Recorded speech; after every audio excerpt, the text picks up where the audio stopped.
Hello and welcome to the Wild Wild West podcast. My name is Richie Riche, and the sun is finally out here in Canada, as you can see by the glare on my screen. But don't worry, it'll get dark soon and I'll be crystal clear once again. I am from the MHRT network and I'm representing your Denver Broncos on the Wild Wild West podcast. Over here, directly to my right or left, depending on which way you are facing your screen, is DZ representing his Los Angeles Chargers. And down below, entering in stage right, coming onto screen in dramatic fashion, is Navman representing the Las Vegas Raiders. And we're going to get right into it. This is obviously the day before the draft, and we got a lot of stuff to cover. Today's show, we've kind of covered like both ends of just like a quick 5-round mock we did on a couple shows ago. We did a really cool concept of a show, which I really enjoyed last week, which is who do you not want to draft or who do you not think you should draft, and kind of gone the contrarian route, which I thought was super cool because I hadn't seen any other show do that. And then today is going to be a presentation of kind of like an idyllic 7-round mock from each of us with players and positions, etc. In right on time for the draft to come up so that we can then kind of see perhaps if we got a guy right, a guy wrong in the right spot, that sort of thing, which I think will be rather interesting. So to kick things off, let's throw it down to DZ or over to DZ. No offense, Nav. I think your first pick is going to be rather boring for the group, but we're gonna eventually get there anyway. Sorry, it just is what it is, man. So kick it over to DZ and get this party started. Well, this draft is weird. Like I was saying before this show kicked off, unless you're a Raiders fan or I think Dolphins, because Dolphins look like they're rebuilding. They have a lot of draft capital, so they're kind of excited with the new regime coming in. This draft to me is like meat and potatoes, no appetizer, no dessert. It's a very like need starters, need rotational depth. Really not that many blue chip from the outsiders looking in, from what all the experts tell us. It looks like the draft kind of stops like in the first round at like maybe pick 15, 16, something like that. And then the second round begins. So like for when the Chargers pick at 22, it's essentially like the back half of that first round.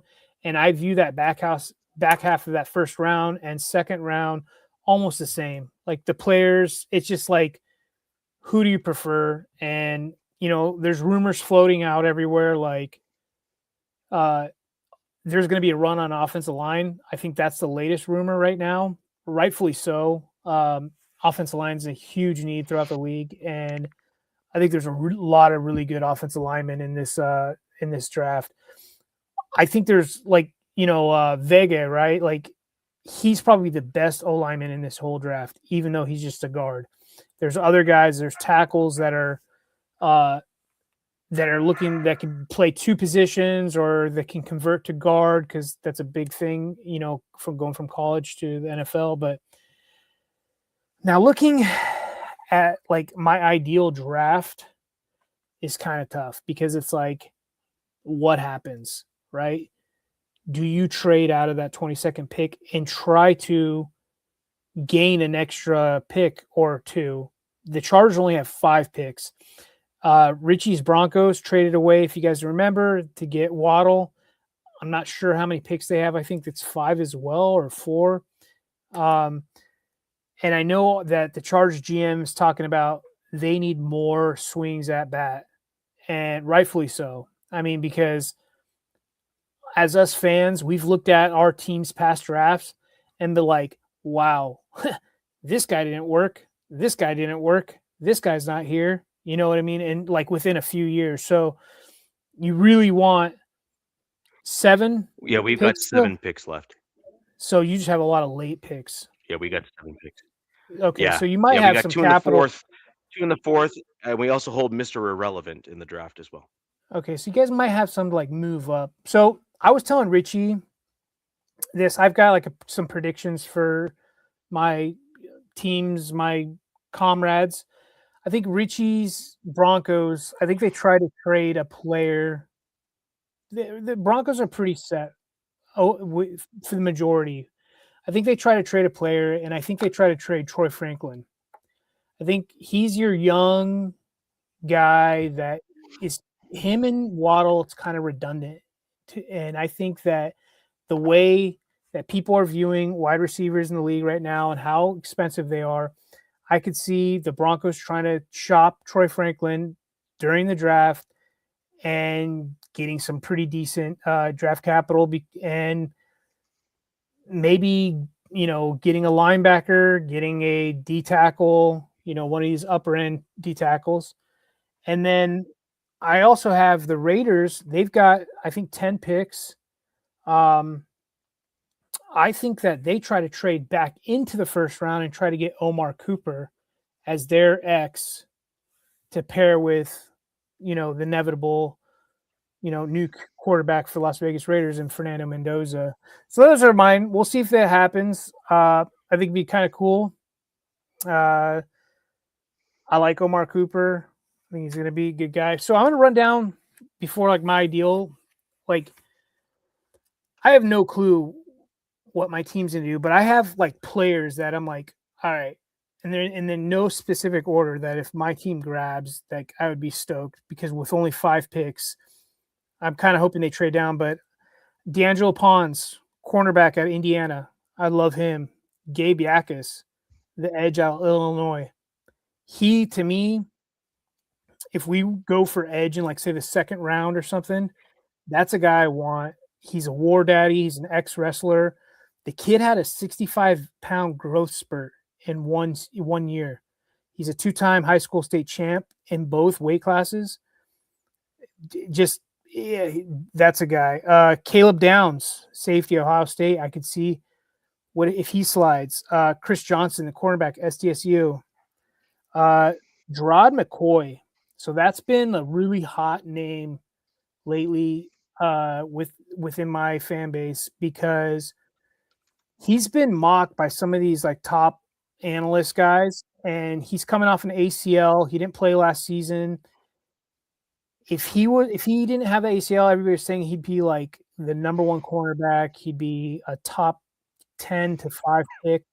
But then other rumors came out that his other knee, they're just rumors and nobody's confirming anything, that his other knee has something going on with it. But he's been mocked to the Chargers these last couple of days.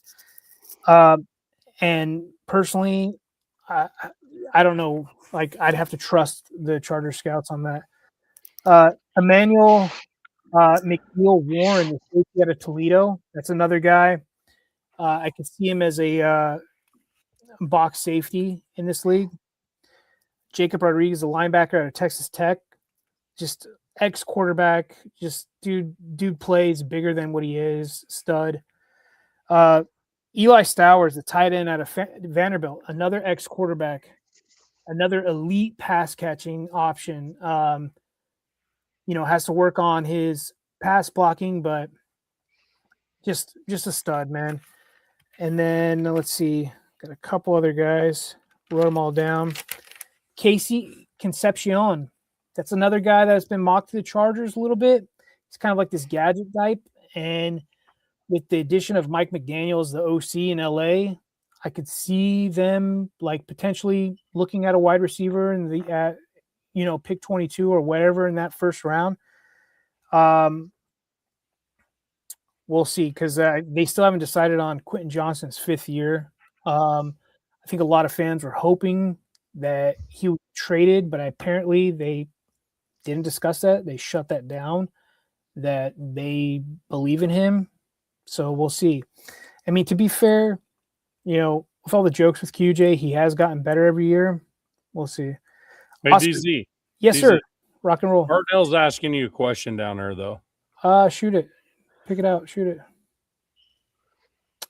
I think they're young and unproven, but Lad McConkey and Trey Harris, really love them. Trey Harris has shown that he's a willing blocker, and Trey Harris could be an X eventually. He's not the tallest guy, I also like KLS, Keandre Lambert-Smith. He had a down season last year. He's got wheels. He's a 4-3 guy. But look, we had Greg Roman running the offense. This is Mike McDaniel now. We'll see if Mike McDaniel can, unleash him. It's going to be different. And then you have QJ as well. Darius Davis, his partner from TCU as well. They drafted both those guys. We'll see. I like them, but these aren't recognizable names yet to the rest of the league. Yet, exactly. Especially because fantasy is really popular. We'll see. And me and Richie feel the same way with that receiver group.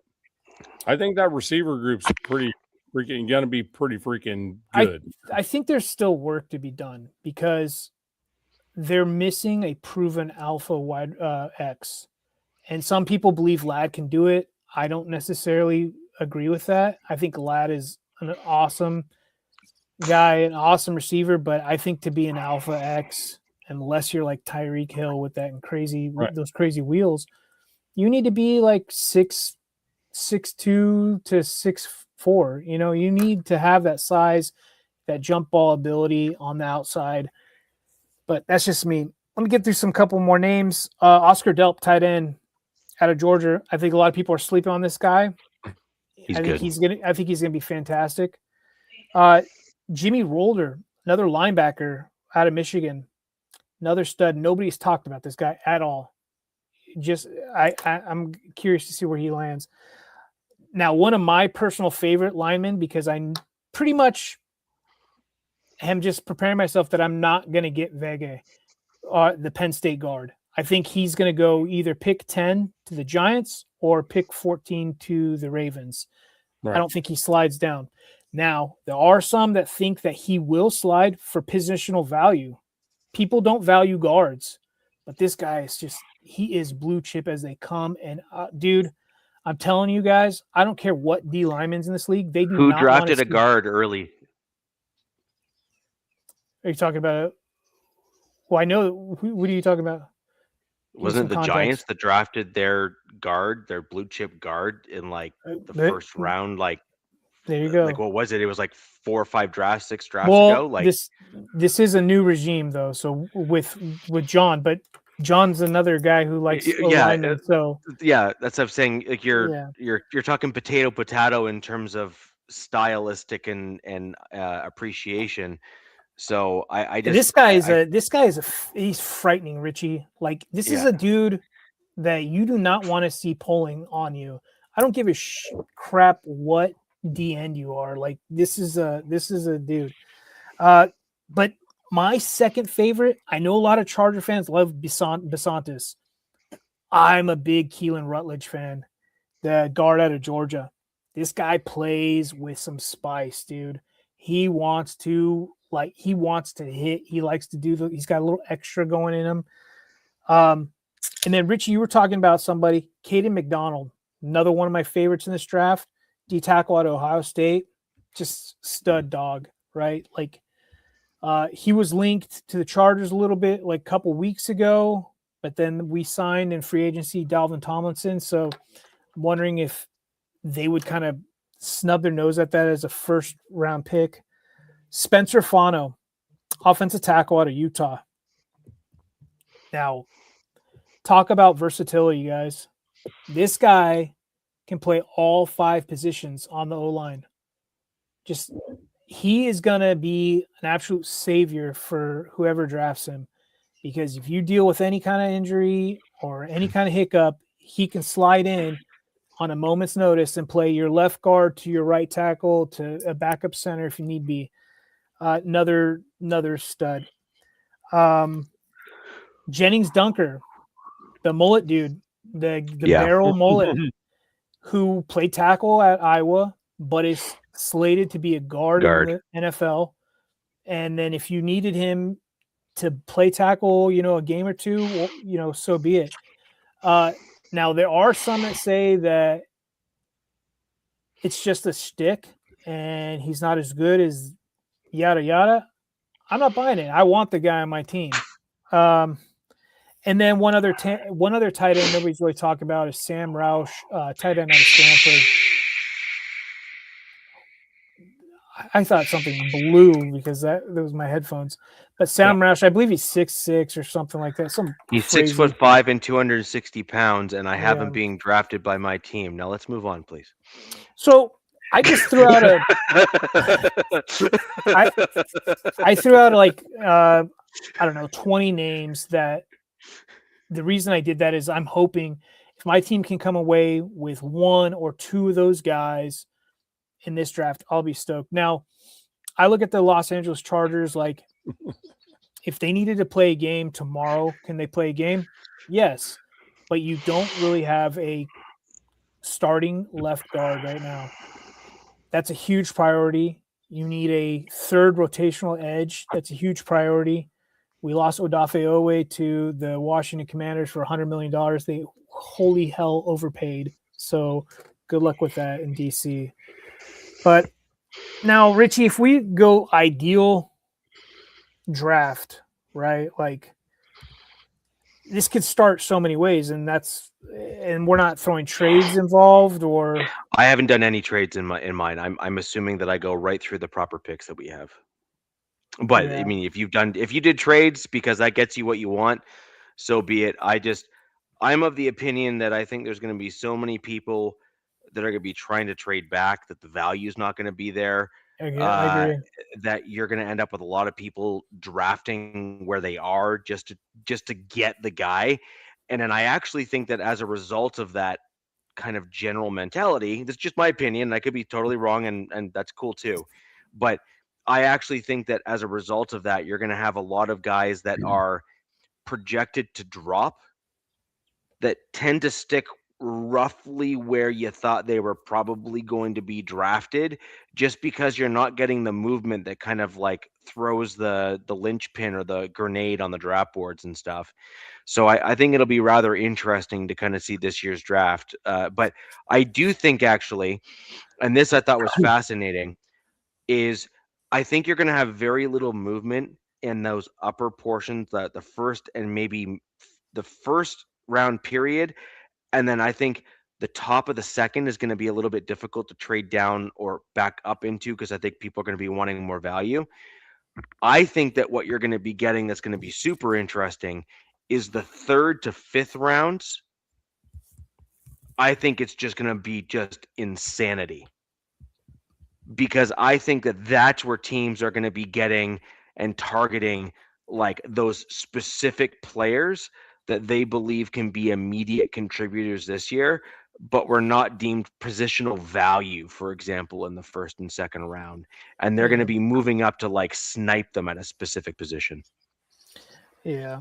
I mean, look, I agree. There's some teams are kind of set up better than others, especially in this draft with capital and whatnot. I see like in the chat, like people are like, I would give up this many to just trade back up and get somebody else. And I mean, you guys could do that. Raiders could possibly do that. Geese just flew over. Holy shit. Oh, I can hear them. They honking like crazy, like Seahawks. They're going south. Can you kill them, please? No, they have babies over here. Can't do that. That's unfortunate. Every time I do a draft, I always try to like change the consensus, right? You know what I mean? It's like Athletic or PFF or ESPN or whatever. PFF, why do you even mess with that? Chris Collinsworth owns that. Well, I just really like that guy. I think what? No, I don't know. God no. Call them for what though? What do you do with them? They taste like crap unless you cook them just right. Just like a Spotrac, that's way better. Well, no, that I think the athletic is probably the athletic and Spotrac is what I deal with. PFF is next level stupidity. That's how you draft Jamarcus Russell. Yeah. Ryan Leaf or whatever, but yeah, exactly. I think like in the first round with whatever the Chargers do, like for my team, it's got to be a starter. Like they plug it, you like boom, you're drafted. All right, dude, get ready in a few months, you're starting. And, like my ideal draft would be that if Vega Ione slid down to 22, I'm pushing my grandma over and running that card in to draft him. Right. That guy, that's my draft crush, but he's going to go to the Ravens or the Giants, and I'm going to be pissed about it. I don't remember, like, every draft, you start liking some guys and you watch your rivals or other teams draft them and you're like, motherfucker, like, Well, but so I'm thinking at the first it'd be Ione, Mesidor. Not a lot of teams would be high on Mesidor because of his age. He's 25. Mesidor, let me tell you something. Teammate with Bane, right? Mm-hmm. Oh, and guess who their coach is too? And Sean Taylor. By the way, look at the stats between Bane and Mesidor. Mesidor is actually a little bit better. Well, he is 25. I would hope he's a little bit better, but yeah. What I'm saying is, at that position, though, yeah, that 25 is fine. I don't think that every team, like for you, Nav, I don't think the Raiders would take Mesidor if they had the shot, because they'd be like, nope, this is not we're not. It's kind of stupid to say that, but they're looking at age. They're like, nah, dude, this guy's gonna be 30 or whatever by his next contract. But I think okay. That's okay, because it'll be a rookie contract. Sure, but okay. I'm just saying, like, there's some Dude, teams that are like, this is the easiest thing for you to do. You pick him up at 25. You get him until he's 30. When he's in his year 28 season, you extend him on his rookie deal for another 2 to 3 years, and then you get rid of him when he's about 33 or so. That is like an ideal option, because he's coming into the league more mature. He's already great at what he does, and he's an interior lineman. Like, I don't see the problem. I'm sorry, I just don't. I don't either. There's just a lot of there's a lot of old. I love it. There's a lot of old. The there's team a lot of old options are prospects. amazing. I mean, this is what it comes down to. The look, thing about it Robert says, "Oh, Robert Jansen, oh my God, poor baby, get a wheelchair, dude." Be a GM that deals with money. They don't mess around with this stuff, man. Like, there's another guy, Emmanuel Pregnon, who's like an elite guard. He's also 25, and that could just put pause. Some teams are just afraid of guys of that age being, drafting super high. Like Tuli Pilotu, our edge in LA, they drafted him. He was 20 years old when they drafted him. There's another guy, I think it's Falk. I don't know if it's Falk. Is it Falk? There's another edge in this draft that's super young. And they're going to be younger because they don't have the COVID thing.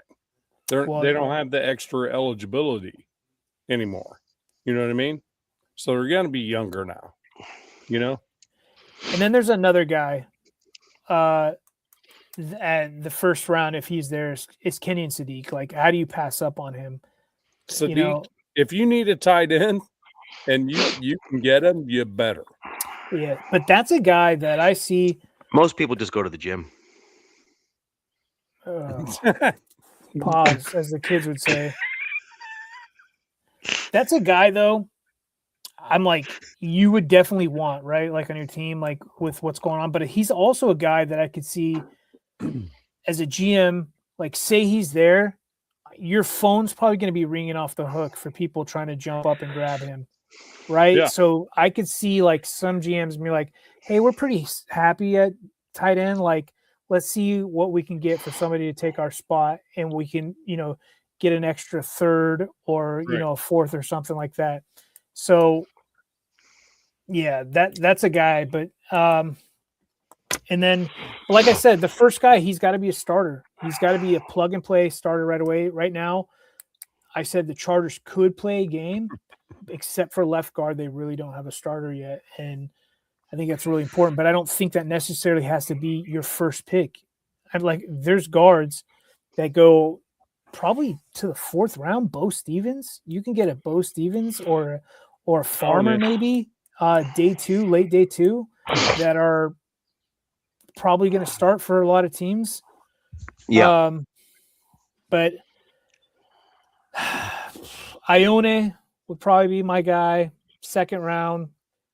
You're going to have to, for me, I'm looking for an edge, right? So I'm going to go with like a Derek Moore if he's there, the Michigan edge. I don't have his size on Derek Moore. Defense, linebacker.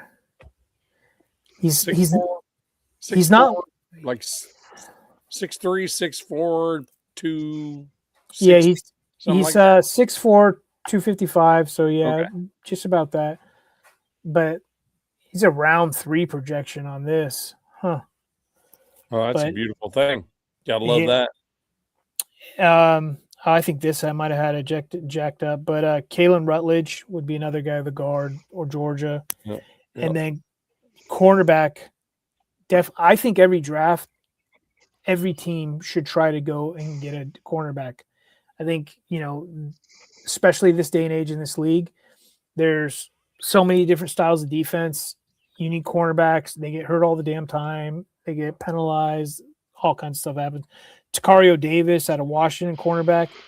And then with only one last pick, I would like to get another defensive guy in there. And I really like, there's a couple guys I really like. Nadam Tucker, that was with our coordinator at Western Michigan. He's another old guy. He's like 25, going to be 26 when the league kicks off. He had like 10 years in freaking JUCO or something. But like I said, I don't care. We're trying to win now. We're not trying to win in a few years. We want to win now. So Dom Tucker in the 5th round, or a guy out of Navy, Landon Robertson, if he's there, that small D tackle. We've talked about him. He's a small twitchy guy. Yeah. Yeah. Let's see what his I want to say he's like 250. Yeah, he's not big at all. But people are like, this guy could be fun. He plays above his weight in the interior, but he is still like 6'3" and like 250 or something. Wow, he's so down there. I can't even see him on this thing anymore. He was projected to be a 7th round draft pick when I saw him. Yep. And then there's other ways I thought about this. Like, I really like, dude, to do an ideal, there's so many players I like in this draft. Like, I love the tight end out of Notre Dame, Eli Raridan. Like, stud. Oh, yeah.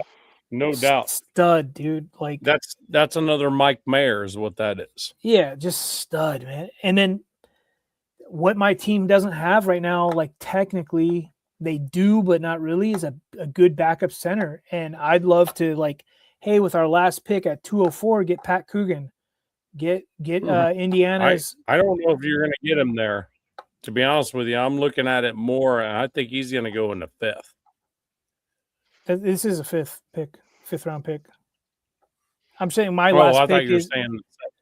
Oh, I see what you're saying. Wait, what number? What okay. are you saying with him, like around his number wise? Like, are you seeing What's him in that? like the 150 range or 200? Yeah, 150 to 162, somewhere around there. Okay.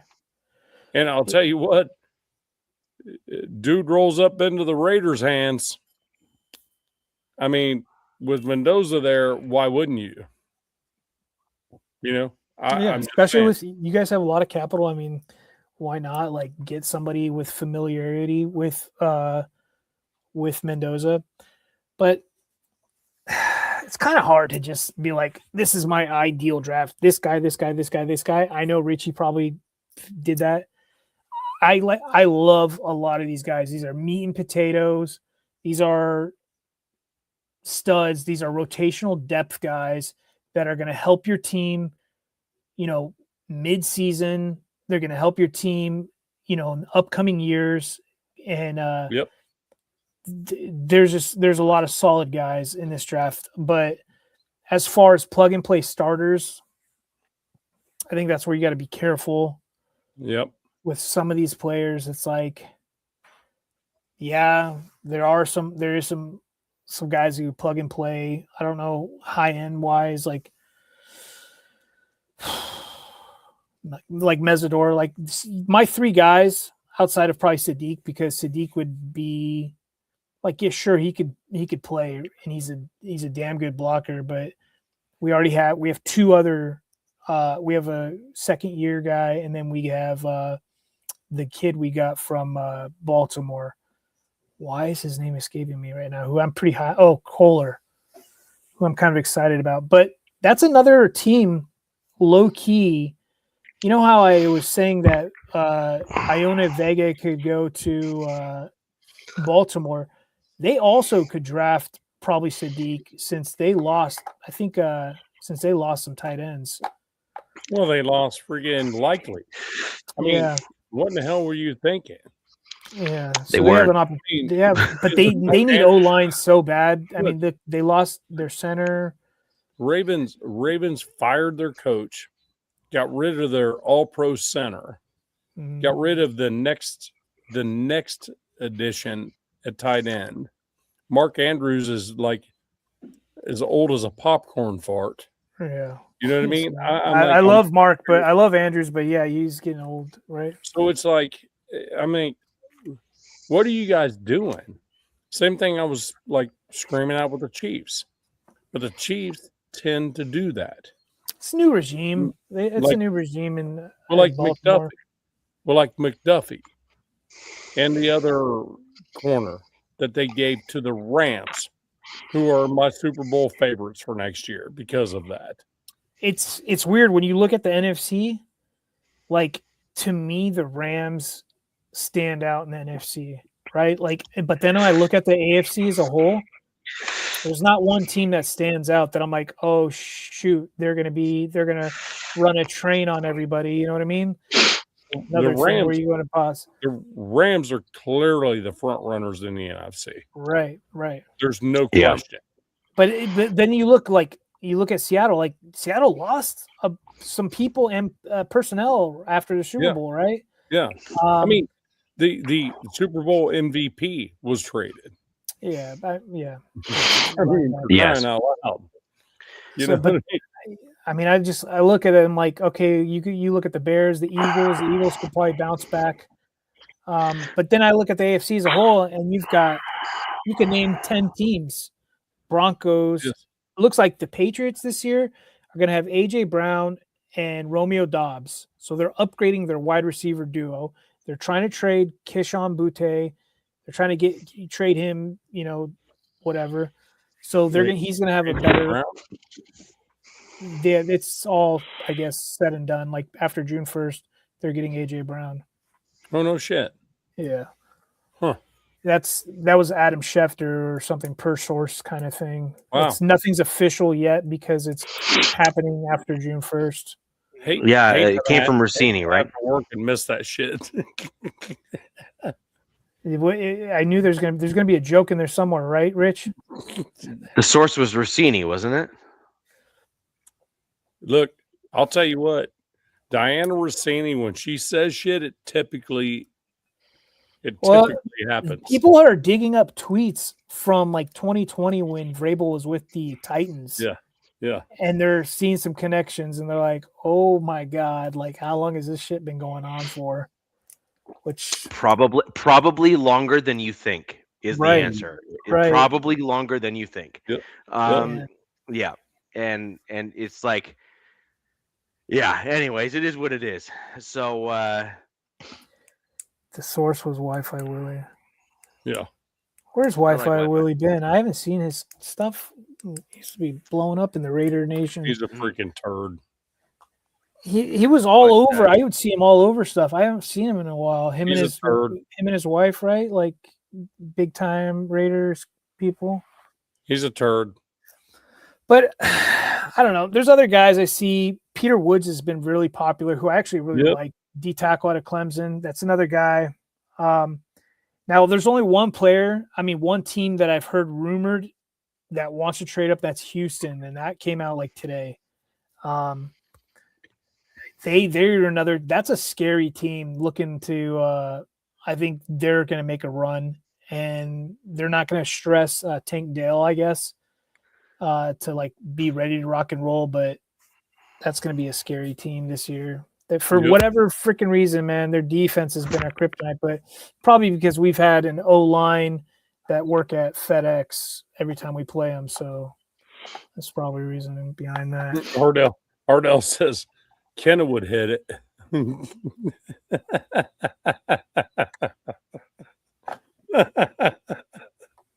Love it. With no hands too. No, he beat both hands behind his head. Man. But yeah, man, I mean, you guys can jump onto your guys' ideal. It's gonna be interesting to say the least what happens. To be honest with you guys, I kind of hope that when pick 22 comes around, which is not going to happen, but they don't draft in the first round altogether. That would be my dream, not to draft in this first round altogether, because there's no difference to me. Players at 22 to in the 30s and 40s, I think they're all the same, in my opinion. Right. But, I mean, Richie, if you want me to go to next, mine will be really fast. It will not be 37 minutes of rhetoric like DZ. Okay. Go for it.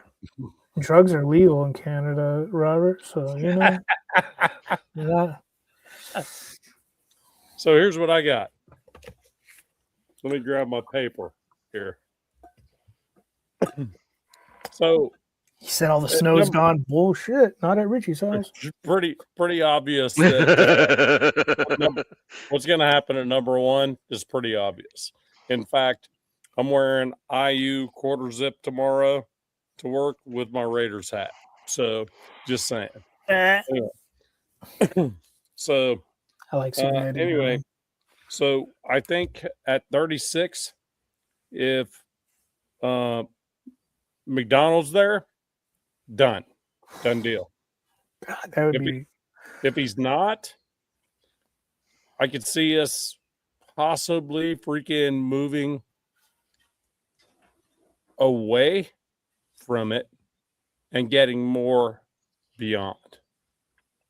So let's just say that does happen.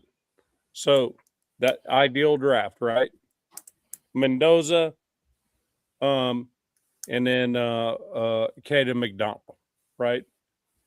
So then we go into 67. 67 would be Bud Clark, I think, at free safety. And then at wide receiver. He's TCU, right, Neff? Bud Clark? TCU, Bud Clark? Yes. And then after that would be the wide receiver, Elijah Surratt. Dude, yeah. People are sleeping on him. They're not talking about him because of Cooper, I guess. And then an offensive lineman, Blake Miller, could be next. Just for that. Because now we're talking about fourth round. We have 3 of those. And we probably get Kalen Black too. Another IU running back. Which also continues to bolster the communication stuff with Mendoza, right? So Surratt and Black both in the first 5 rounds. So then I start thinking about, okay, what can happen in the 4th? I mean, hell, can actually, in projection-wise, can actually get to another free safety out of LSU. So, I mean, and Jennings Dunker is projected to go in O-line in the 4th as well. So, as a guard. So, he could actually slip to the 4th. If he does, we have 3 of those. So our fourth and fifth round is going to be hugely important. So, if McDonald's not there, to be honest with you, I think McDonald's going to go in front of Peter Woods. And the thing about it is, if McDonald's not there, it would be Peter Woods. I mean, the dude's a freaking monster. Like I said, like a lot of these players in this, there's going to be a massive group, Nav, where it's like each team, it's going to be like, just pick your flavor. Like what tastes better to you, essentially. You know what I mean? Like what star or what's crazy, weird trait do they have? Because these players are all essentially going to be the same. You know what I mean? So it's like Peter Woods or Caden McDonald, you know, you pick, you know what I mean? Like is TJ Parker going to be there, an edge, you know, kind of guy too. I want to answer this from Robert Jansen. He says, Surratt's not an X receiver. Do you trade Besh if you do that? No, you don't. No. The thing about it is, guys, everybody, I want everybody to understand something. Last year, we did not get to see anything from any of the rookies that we had last year. Other than a little sample size of stuff. There's nothing wrong with drafting a dude that's the same size. But I'm going to tell you what, Surratt is different. This dude is a blazing freaking dude. Besh is not that guy. Besh is your slot receiver. Think of him as Hunter Renfrow, just a little bit bigger. You know, he could be a tight end on some people's teams. You know, so, I mean, Surratt is a dude that he just catches everything that's thrown his direction. You know, he's great hands and he's fast. Besh is not necessarily fast. So I don't think it's a kind comparison between the two. The thing is with Surratt, you have the connection that Mendoza and him have. And that's kind of why I said Kalon Black in the 5th. I'm pretty sure he will be there. And Kalon Black's a freaking beast at a running back. To have that combo in the backfield, and oh, by the way, Craig Ironhead Hayward's son is a fullback in the backfield as well. That they just got in free agency. So, I mean, here's the thing. Everybody has to take a little bit of a step back in Raider Nation because we don't know what we have yet from last year. They never got an opportunity. Once we're freaking unable to make a playoff run, all these dudes should have been playing football. You know what I mean? And that's what irritates me. We didn't get enough good looks at Rodgers. We didn't get enough looks at Grant. And when we did, they actually looked pretty good. I'll tell you what, Lockie Tossie, if that dude learns how to play football, be careful. That's where the next Blindside movie comes from. I mean, this dude is a absolute monster. So I'm not really worried about the draft so much. You know, we know number one's going to go where it goes. And if it doesn't, I promise you, I'll be like, what just happened? You know, if they say something like the Raiders have traded the number one pick to the New York Jets or some shit like that, I'd be like, wow, what just happened? Tomorrow at 7:30 Eastern, all I'm waiting for is that announcement, you know, and then probably going to go to bed, you know, but here's the thing for the Raider Nation. I just want to tell you guys and you guys both. So I probably won't be on here next Wednesday. So I'm in the process of buying a house here in Indiana, and I'm trying to sell my house in Tennessee.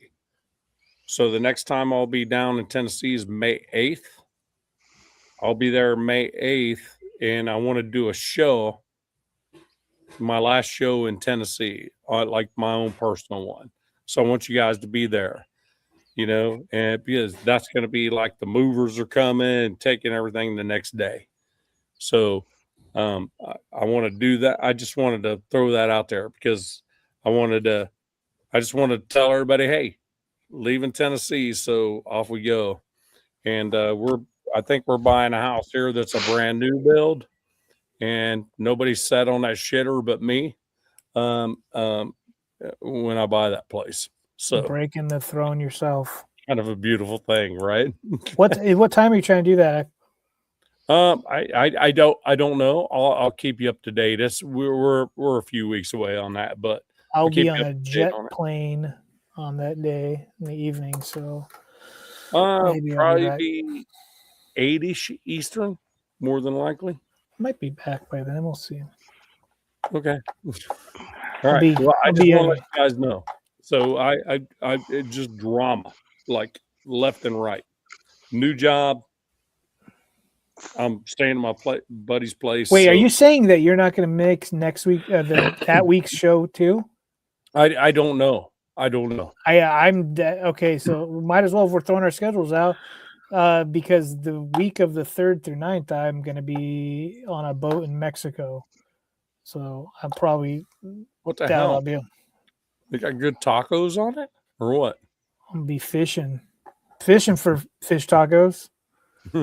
Fishing. Okay, so back to the scheduled programming, Richie. Yeah, Richie. That's cool. So, yeah, I had an interesting one here. So the Broncos have a weird draft just because we traded our 1st and 3rd. So you've kind of lost, like you're at a weird spot when all you have is that 2nd round, and then you don't have a 3rd round following it. So you have no backstop there. Like you're in this really odd position in terms of where you are in the draft. Now, I operated as I kind of did this here, where I had to stay put. I couldn't trade up. I couldn't like rejig the draft or anything like that. So I kind of stayed where I was. But you've said, Richie, right, for weeks, like, I get what you're saying, but you're saying like, hey, you think like they might want to part ways with maybe a defender or something to try to get some more picks. I do believe that a guy like Stidham is on the trade block, specifically for a 3rd round pick. I believe that they're going to be trying to target like a 3rd round pick and maybe like a 4th round pick swap or something like that, or like a Stidham and maybe one of our 7ths, for example, for like a 3rd round pick or something like that. I could see that as a thing. I think there's going to be a handful of teams that are still quarterback needy that really need a more competent quarterback on their team. And I believe Stidham is looking for a true opportunity to try to prove himself again. And I think that there's probably a willingness to move on from him, given the fact that we basically re-signed both our 2nd and 3rd string quarterbacks this offseason, which kind of told me something. Where like we had Stidham under contract already, but then we actually solidified the 3rd string quarterback as a contract signing, which just seemed odd to me. Like, you know what I mean? Like, it's just one of those things that doesn't really add up. And so to me, I think that was a bit of a sign that we're willing to trade Stidham away for draft capital in the draft. And I think that you're going to have a bunch of teams that just didn't get their guy and need someone. Real quick, Richie. You just reminded me of something. It's going to be really interesting from week 1 to watch certain teams to see what they do. And I'm saying that because of the quarterbacks coming up in the 27 draft, Arch Manning and other Smith, I think was the other guy's name. But like, do they just tank from the gate? Like they're not trying to mess around. Because you messed something with the quarterback, and I'm like, I don't know, man. Maybe these guys just don't want to screw up their opportunity of probably landing the big fish. I think you're going to have a couple teams, as an example, that are going to be in need of a quarterback this year, but have too good of a roster that they know they're not going to be in the top 5.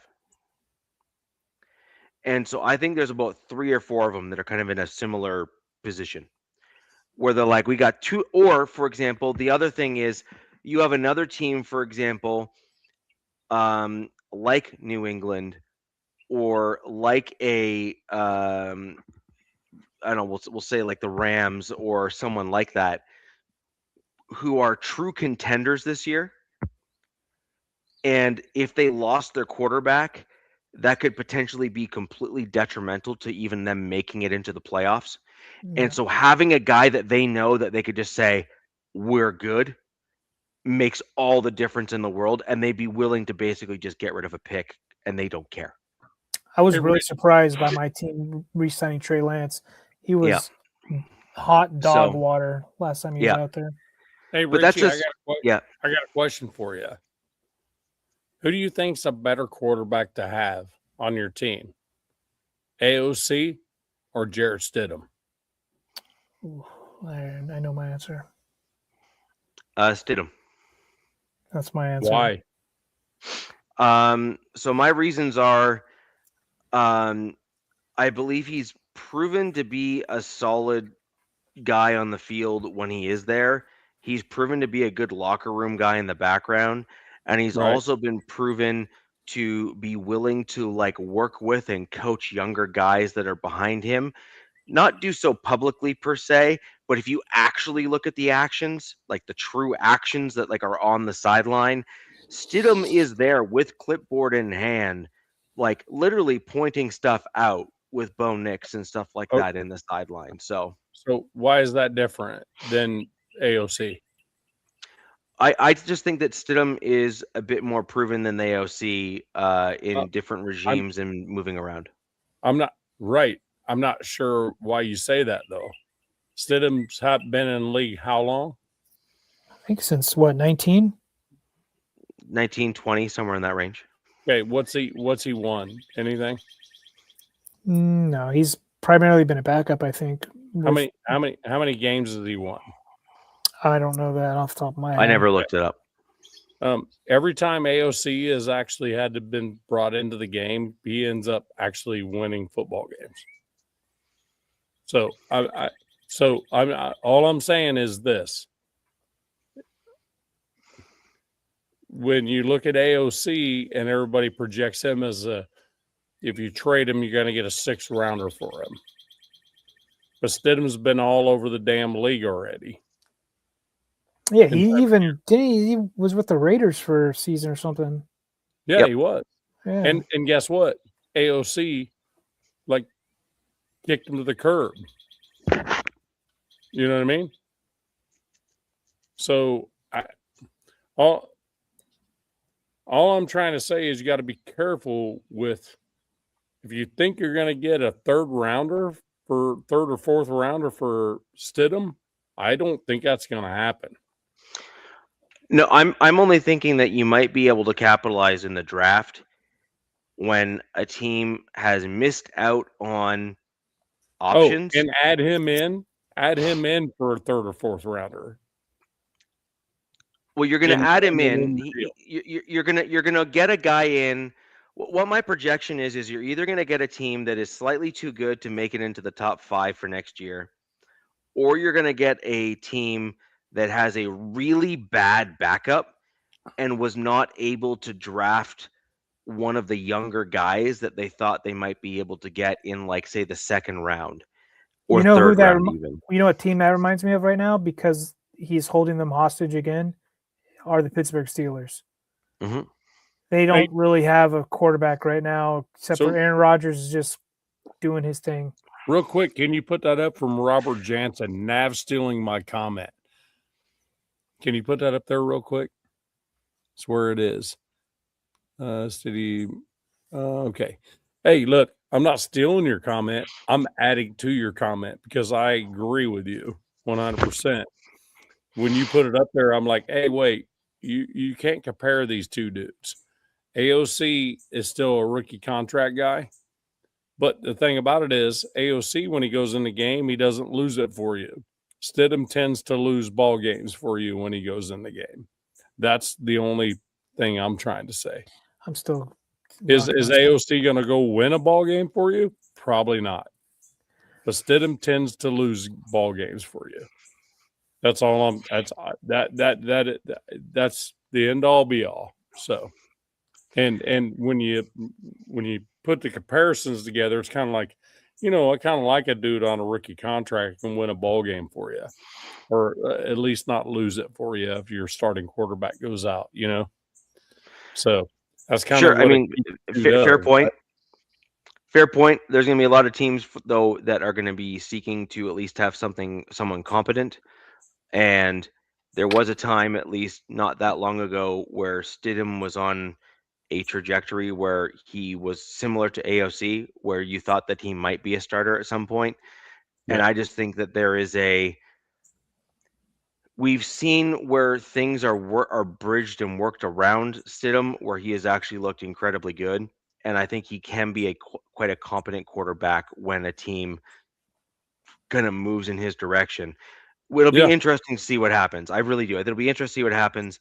I mean, maybe he's like a fourth with a seventh package with him or something, or a fifth with a future seventh package with him or something.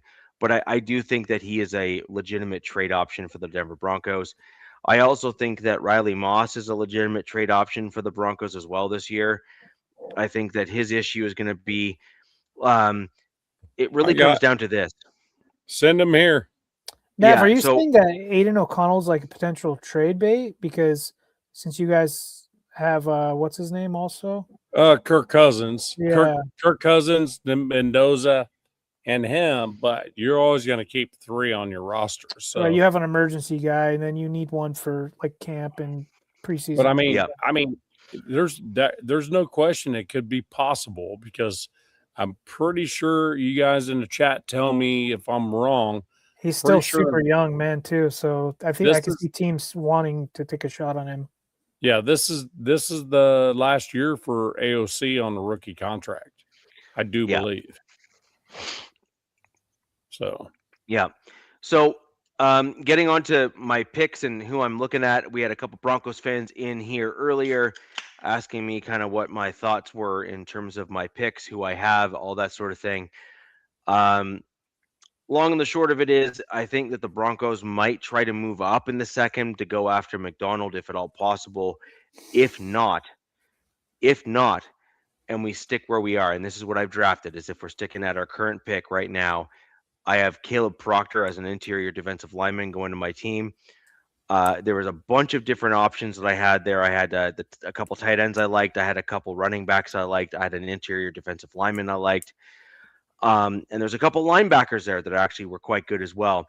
My problem that I have is I just believe that the Broncos linebacker room and the way that we have rejigged it with the guys that we have on the roster, we are moving Sanders to outside linebacker again, the guy that's basically constantly hurt, which is basically our way of saying you're likely not going to make the team. And then, we're just, trying to be kind. And then we also have Jonah Ellis, who basically played this hybrid role from the outside backer position for us. And they're saying that they are going to be moving him into the inside linebacker spot periodically for snaps, because he's a freak athlete and he can also rush the passer. So he's a great option at the inside backer position for us. He's already proven to play those types of hybrid roles better for us. And so I ultimately just said I think I can get the next 2 positional value pieces that the Broncos really need on the roster, like critically, actually. I think we could get some great value in round 4 for both of those positions. And both guys that I really liked actually fell to the 4th in where I wanted them. And it just made too much sense for me not to move in that direction. George Payton and the Broncos have also proven to target value at their picks, especially in the second round, and willing to take a little bit of a risk for a guy that has a higher upside. So Proctor has a little bit of polish required in order to really get to the status he needs to go. Well, guess who else had a little polish required? Same pick position. Nick Benito. He was picked literally right around the same pick, plus or minus a pick. So again, the Broncos have shown that that's the type of thing they're willing to take in that kind of second round sweet spot there, which is a ton of upside and coach him up. Richie, I think you're also kind of excited like I am, especially with your team's track record, that when the draft's all said and done, what UDFAs is your team pick up? That will probably be like, those will be guys that you're going to be, all right, man, because I know one of you is making the freaking 53 or something, you know what I mean? Because with your guys' track record. We have a track record of basically picking up. Like, I think the Broncos, I would put our UDFA record of picking up guys against any other NFL team in terms of success. No. The Chargers with Telesco, they had a good run with UDFA guys, but not like immediate starters. Nowhere close to what the Broncos have been doing over the last 7-8 years. Just stupid. Just dumb. Dude, Chris Harris Jr. was a UDFA for my Denver Broncos. Right. Okay. Going back into that regime all the way to where we are right now. Yeah. Like we're talking like all pro, like upper echelon dudes in terms of trajectory. Like I'm sorry, it's stupid. Like it's almost unfair. Like, I'm not gonna lie, it's almost unfair.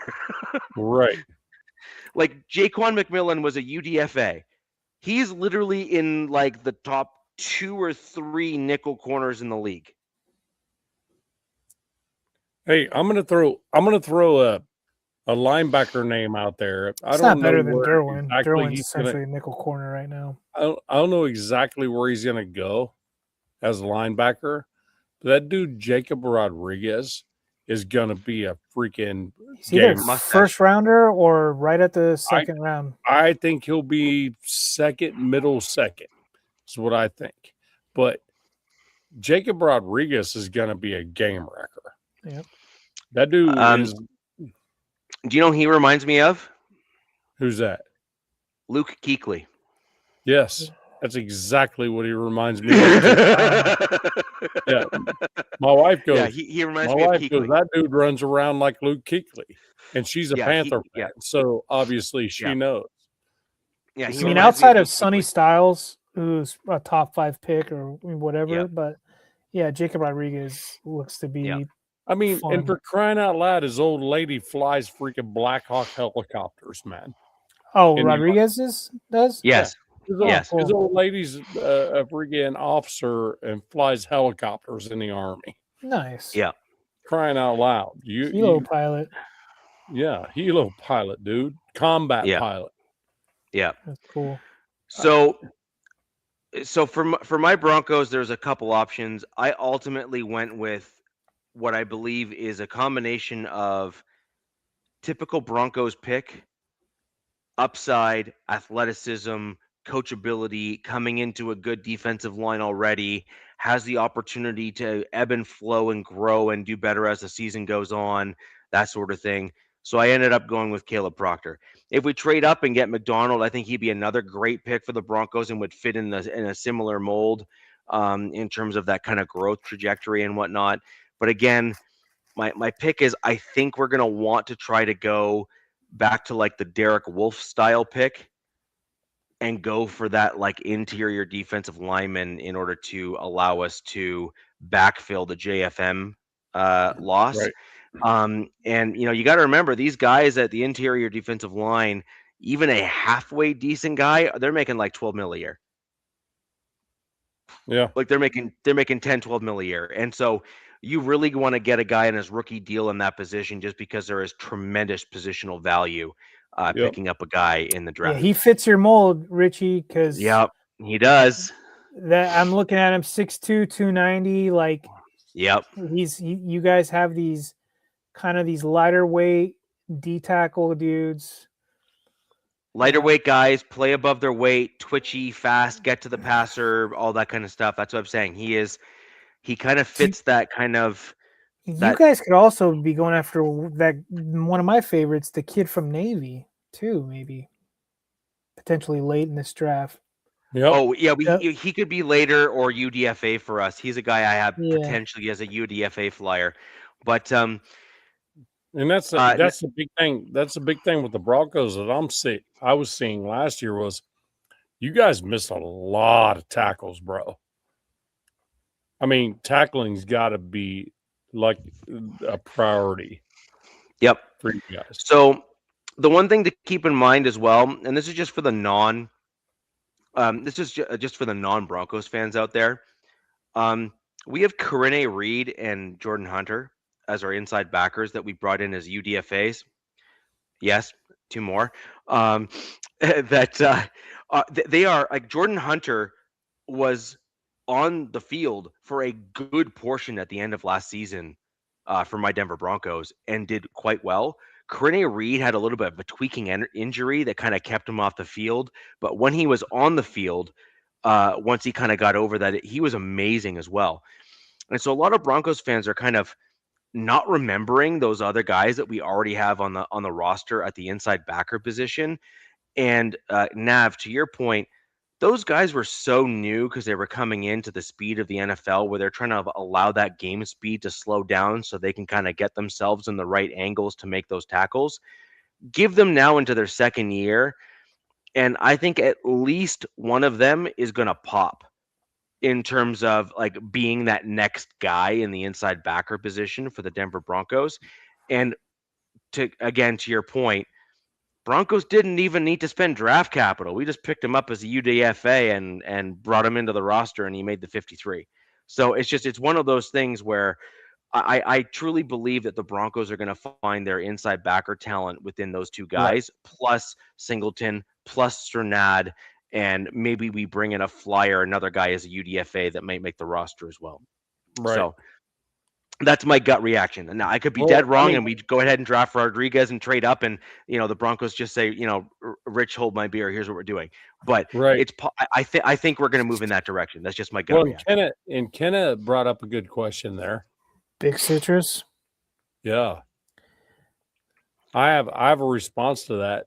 I got him going to the Raiders. I do too. I do too, actually. Yeah. 3rd round, possibly, with pick 67, or you guys trading up to grab him in the 3rd, moving up higher. So let's just say the Raiders decide we're going to give away 36, and we're gonna go and get more picks a little later, right? We're going to get a bunch more. Yeah. That's where that would be. That's where that would happen. Because I don't mind Big Citrus. I'll answer the question. I don't mind Big Citrus. He was also there at my 2nd round pick, by the way. Yeah, but he's just a big nose tackle, Rich. So I was actually torn far more than you think I may have been, because that's the guy or the style of guy I think we might actually need, because he's a guy that'll act as like a younger DJ Jones. He's a guy that'll be able to potentially backfill for Wazirike because Wazirike's on the end. But I think the Broncos need the faster twitch pass rush guy in the interior. Bingo. And ultimately, sure, it's just a different style because that's the way our defense plays. And therefore, as a result, I had to go Caleb Proctor. He's the guy that made sense on the interior of the defensive line for that particular position. He's also got that great leverage height and weight combination. He's like almost 300 pounds, but can move real quick for his weight. But he's 6'2", which actually gives him quite a bit of leverage on the offensive linemen that are 6'4", 6'5", which I think is a great thing as well. So I just did a fun mock with your team real quick. Yeah, and it's like I'm looking at D tackles, right? Because that's like a big need. D tackle, linebacker, linebacker. I'm still confused by, but whatever. And the first guy that pops up, and I'm like, I don't see the Broncos drafting him as Caleb Banks.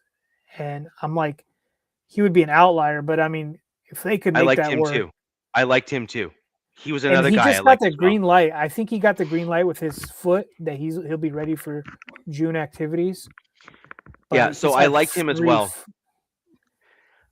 My issue with Banks was the Broncos have had good luck keeping guys healthy, even those guys that were hurt in college. Right. But the thing is, I'm not sure the Broncos can risk a guy like that getting hurt, given where we're at. He's had 3 foot surgeries, I think, and Yeah, I don't know. and the Broncos had a guy named Jake Butt who was nothing but butt hurt the entire time he was on the team. I remember Jake Butt. And he was drafted pretty high. He had a lot of upside. He just couldn't stay on the field, and I'm afraid that Banks might turn into one of those dudes that's like really good, but is hurt every season for like 2 or 3 games with some random thing. Would you guys, Richie, so real quick, that's would my- you that's my guys like? Because I'm just looking at this mock, right? Like, who knows? This is probably not real, but would you guys be interested in an edge, even though how you guys view your edges already? Because Cassius Howard. That'd be a tough one. The problem is, okay, so here's our edge room, right? Like, here's our edge room. Go ahead, yeah. We got Nick Benito. You have Mhm. Jonathan Cooper, Right. Jonah Ellis, DeAndre Tillman. By the way, out of those 4, only one of them was not in double digits in terms of sacks. Oh, Like, okay. that's the thing. Like, yeah, I know. So, like, look, yeah, Cassius Howell, like, yeah, it's like he's not a need. He could take over, but then I'm looking at this, just a few players, and Eli Stowers is right there, and I'm like, oh my god, that would be like, I'm looking at this, like, outside of Caleb Banks, there's really no D tackles I'd want you guys to grab. Like, if I'm the Broncos GM, and there's some other good players. There's running backs and there's offensive guards and stuff. But I'm like thinking about the Broncos. Eli Stowers, like, that would be my guy for you guys right there. But, so, that brings me to my 4th round picks that I have for my Denver Broncos. We have 2 within a couple picks of each other, 108 and 111, if I'm not mistaken. I'm just trying to go off the top of my head. I'm pretty sure that's correct. With our first 4th rounder, I pick Sam Roush, tight end from Stanford. dude, yeah. Okay. Now, he's a sleeper. Not a lot of people are talking about him. He is 6'5", 260 pounds, and he does everything. Yep. And I mean everything. Come on, Sam Roush. He's a great pass catcher. He's a great blocker. And you never know what he's going to do when he's on the field. He could do the blocking thing and block in line and just pound dudes up and get them out of the way for the run game. Or he can kind of do a little quick breakup of the seam and kind of pass catch and that sort of thing. The Broncos need a dude like him so badly, it's not even funny. He is literally the Adam Troutman replacement, and then Adam Troutman will be the backup. You see his combine comps? Yes. Bretton Strange, Bellinger, Kraft, Colson Charlie Loveland, Warner. Loveland has been the guy I think he's been comped against in terms of. He's got some really good comps. Yeah, this is a dude that will definitely be probably your like a rotational depth guy at first, but could break out onto the scene and be very valuable. Yeah. I agree. I agree with Bourbon there. What's that? Falcons have talked about trading Pitts. I can see. All right, so Bourbon. Here's the only way I do that if I'm the Broncos. Didn't they just re-sign him? In order to no, they didn't. They tagged him, right? So a lot of times it's tag and trade, right? So tag and trade. There's a reason why that's kind of a yeah. Let me check it out. Now, Bourbon. Here's the deal. Only way I do that if I'm the Broncos is to reduce the amount of capital I need to give up to get him potentially. Is Ingram needs to be part of that trade package going back to the Falcons in order to severely reduce the trade capital that I'd have to give up to get him. Has been rumored. Wow, there's a lot of stories like as of today or 2 days ago. Yep. Wow. Yeah. Okay. So there's a ton of linkage between Pitts and the Broncos, and Aqib Talib has made a prediction and basically touted that the Broncos are definitely making a big trade move, and it's coming up. And so he was right, by the way. He got the Waddle pick where he kind of hinted at it, and then it happened the next day when he made the comment. So there's a lot of people that are thinking that Talib what would the Broncos trade to get Pitts? Would they trade their second and fourth? Have to. They would have then something. They would have to trade your second. It'd be the second. It'd have to be the second. It would Yeah. be more than one pick, you would think, or no? Maybe just a second, I guess. Second and a player, probably. Well, I would give it like you'd have to give him like the second in Ingram. You know what I mean? And get rid Yeah. of Ingram, trade the Yeah. second, bring in That's a Pitts, and you'd have to do no-brainer. it That's that a way. no-brainer. Yeah, Get rid of you'd have to Ingram. do it that way. But then my only problem with that is that Pitts has been an average blocker, and the Broncos really need another kind of like, I don't know what you're going to do with him on the field Well, tight he end. hasn't been asked to be a blocker. This is true. Falcons, so. Yeah, this is true. It's just not his MO, though, guys. Like, he's a weapon. He is a big dude, and he can block. I think but if he's been asked to be a wide receiver the entire time, then he doesn't have to. Yeah. Right. So either way, in looking at the draft in its purest form right now, that would be great for you, though. Yeah, I have Sam Roush, tight end, Stanford, coming to my team in the 4th round with our first pick there in the 4th. Now, 2 or 3 picks later, I have Katron Allen, running back out of Penn, coming to my Denver Broncos at 5'11", approximately 220 pounds. And oh, by the way, he has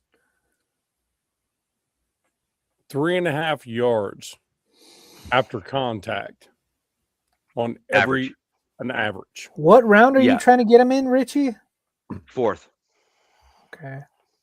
That's where he's projected 4th or 5th. Dude, his comp is Cam Scatterbo. Wow. 3.5 yards after contact. Katron is exactly what my team needs. He's a Sean Payton kind of dude. He's that guy that does running, catching, blocking, kind of does it all. Blocking needs a little bit of work, but most running backs that come out of college need that kind of polish anyway. It's not their MO there, man. And he is a great guy, in my opinion, to pair with J.K. Dobbins. And then you get J.K., Katron, R.J. Harvey, and then you have your 3-man running back room and those guys there. He's also comp to Cadillac Williams. Yeah. Thought that was kind of interesting. Yeah. So that's my Broncos 4th round, is those 2 guys. And I think that addresses 2 major needs for my team. I think you get younger at both of those positions. You get a guy that can come in and hopefully learn from JK while JK's on the field and kind of pick up on those nuances on how to transition very well. There's no, like, JK is a top 3 to 5 running back when he is healthy, period. So learn from that guy, watch what he does, and then hopefully you can then stay healthier and then have a successful career as a result of learning from someone that absolutely knows, how to do it right properly at the NFL level. JK's issue is not knowing how to play the game. JK's issue is always getting hurt, right? Like, it's just that simple. So I thought that would be a great option, actually, for my Denver Broncos to kind of pair everyone together and almost go a little bit of the Chargers route, what you guys did a little bit last year or tried to do with your running back room, and get 2 guys that are similar to, slide one in and out and that kind of stuff, and not have a Which version difference. was that? Gus and JK, or was that no? Well, Gus and JK were meant to be something similar, and then you tried to repeat that same effort last season with you lost JK, but you then end up bringing in the Steelers guy Najee Harris, and then drafted Hampton. Now, so you got Najee and Hampton, which are very similarly sized guys. He made right? So Najee wants to stay on. I wonder if he signs with the Raiders when the smoke clears after like June. Yeah. So, anyways, those are my 2 4th-round picks for my Denver Broncos, and I believe that addresses 2 major needs for my team. A capable running back who can pass catch and run the ball properly up the middle, tackles, bigger guy, etc., and a tight end, which my team desperately needs an upgrade at that position. If we're going to ever have a true chance at a tight end at the Super Bowl. Tight ends on the rise. Yeah. They are becoming, like, these last couple of years, everybody's seeing what the Rams have used, how they've used the tight ends. It's 2 tight ends on the field at all times. Yeah. it's going to be that's another thing. now- is my team as well. Yeah. And now this is my ideal draft. I kind of like where my team sits with a lot of other position groups, and I'm willing to lay some credit into my draft, our scouts, and our undrafted free agents that we bring in to look at some of the other position groups. So, just as an example, a lot of Broncos country is wanting us to look at inside linebacker. A lot of Broncos country is wanting us to look at some backup and depth at the safety position just because we're a little light in those position groups. I'm willing to push back to the UDFAs and start signing priority guys and use the fact that we're light in those position groups or have potential at those position groups to go get the best UDFAs available and sign them on as priority UDFAs and either ensure they're kept on the practice squad or even make the 53-man roster as a result of the priority signing. So that's my thought process on those two position groups. Now, where I'm going here in the 5th for my Denver Broncos is, DZ, what was one thing that you kept on saying over the course of last year's show with your team when you had all of those injuries? I said a lot of crazy shit. Man, Rich, I wish I had a whole bunch of swing tackles on my team that could step in and play because my 2 starting tackles are broken and I don't really have depth at that position group. Yeah, we still don't. And then my response back was, I got a couple spares that are kicking on my roster right now that are pretty solid, actually. Yeah. And then you basically flipped me the bird and smiled about it, which is fine. I totally get it. But nonetheless, the point is that I believe there's a tremendous amount of value in developing tackles, especially big-bodied, able guys like Palcho. Okay, Palcho, who was signed for an extension this offseason and well-deserved. He's a guy that plays any of the guard positions and is a absolute starting caliber right tackle at the NFL level. And he's literally a plug-and-play guard at the NFL to start. There was almost zero drop-off, by the way, when he stepped in for Ben Powers, like almost zero. So that says a lot. As a result of Palcho getting re-signed and probably filling in that interior and us probably not looking at the outside guard or looking at the outside tackle position for him, it's time that the Broncos look now at a new swing tackle that we can develop because we will likely inevitably need to lose Frank Crum, who is the big Viking-looking guy at some point.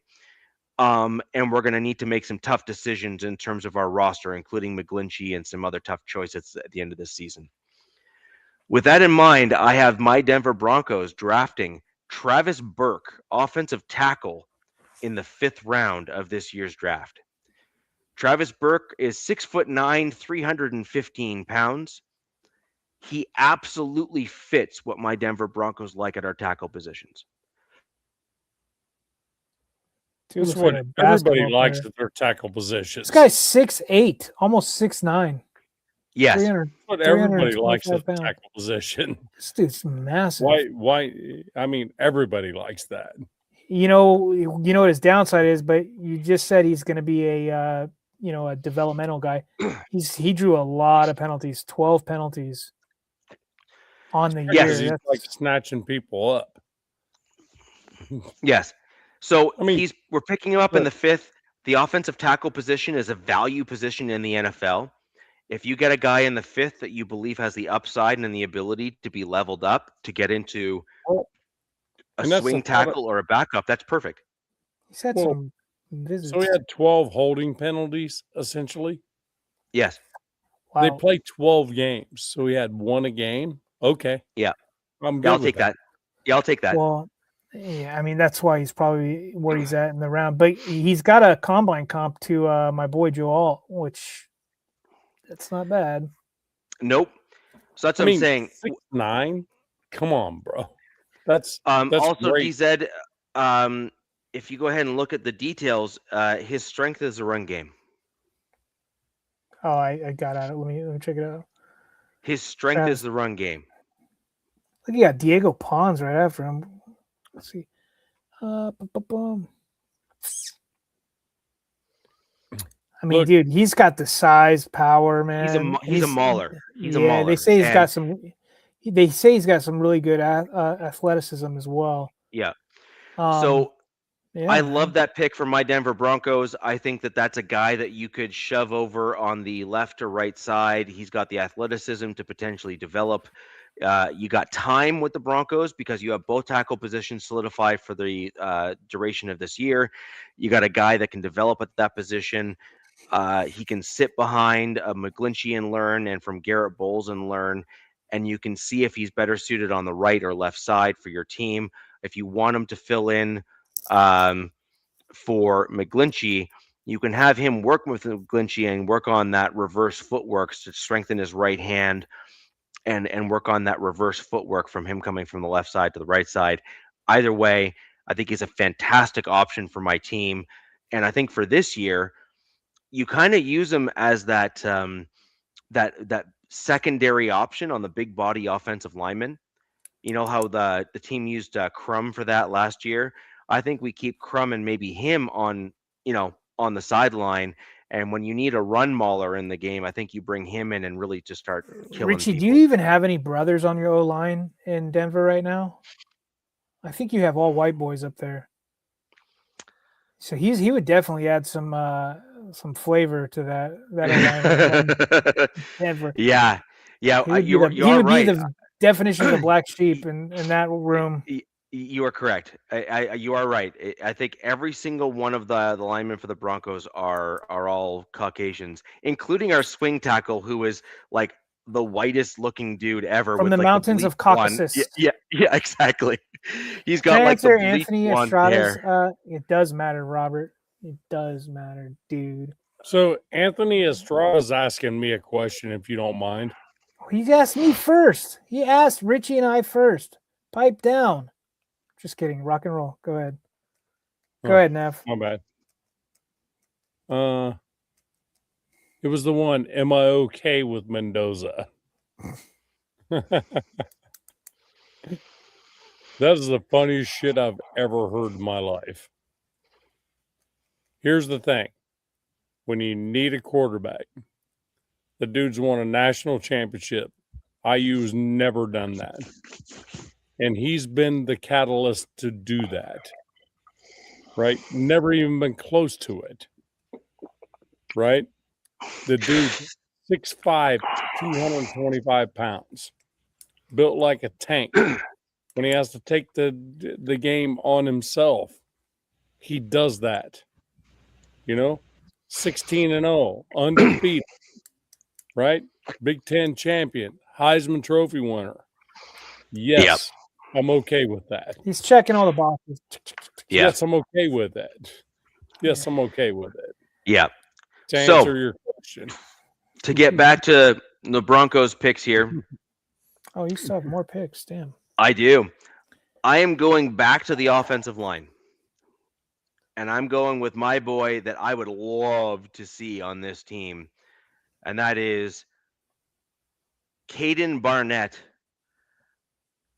Current offensive tackle, projected to be offensive guard in the 6th round for my Denver Broncos.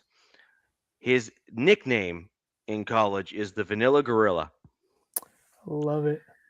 Which is the best nickname, in my opinion, in the NFL draft. It is the bomb. Say it. Who is it again? Say it again. Caden Barnett. He is 6'5", 320 pounds. He is an absolute animal, and he is my best equivalent that I've been able to find to Quinn Miners in a while. Is he an offensive guard or tackle? He's projected as he's a tackle in college, but projected to be a guard in the NFL. Why can't I find him on here? Barnett. It's Caden Barnett, Barnett. Dude. 6'5", 320 pounds. Is he going to be like a UDFA or something? Because I am not seeing him on here. He is slated to be kind of like 6th, 7th UDFA, kind of in that range. Which, if he goes to the Broncos, he'll be like all pro. Yeah. I don't see him on this, but I'll take your word for it.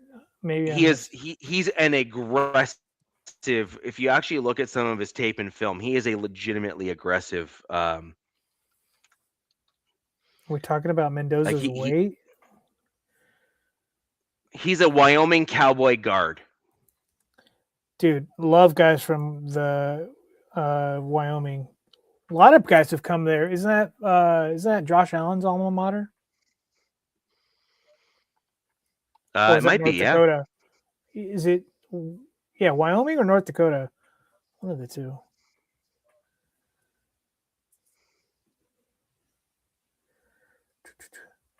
Dude, so I see like they're talking about Mendoza's weight. Like I don't know why, but they were like comparing him to Herbert. Like they must have very similar sizes. I think they're like very similar size because if he's 236, that's exactly how much Justin probably weighs, or give or take a few pounds. And I want to say Mendoza's like 6'5", 6'6" as well, right?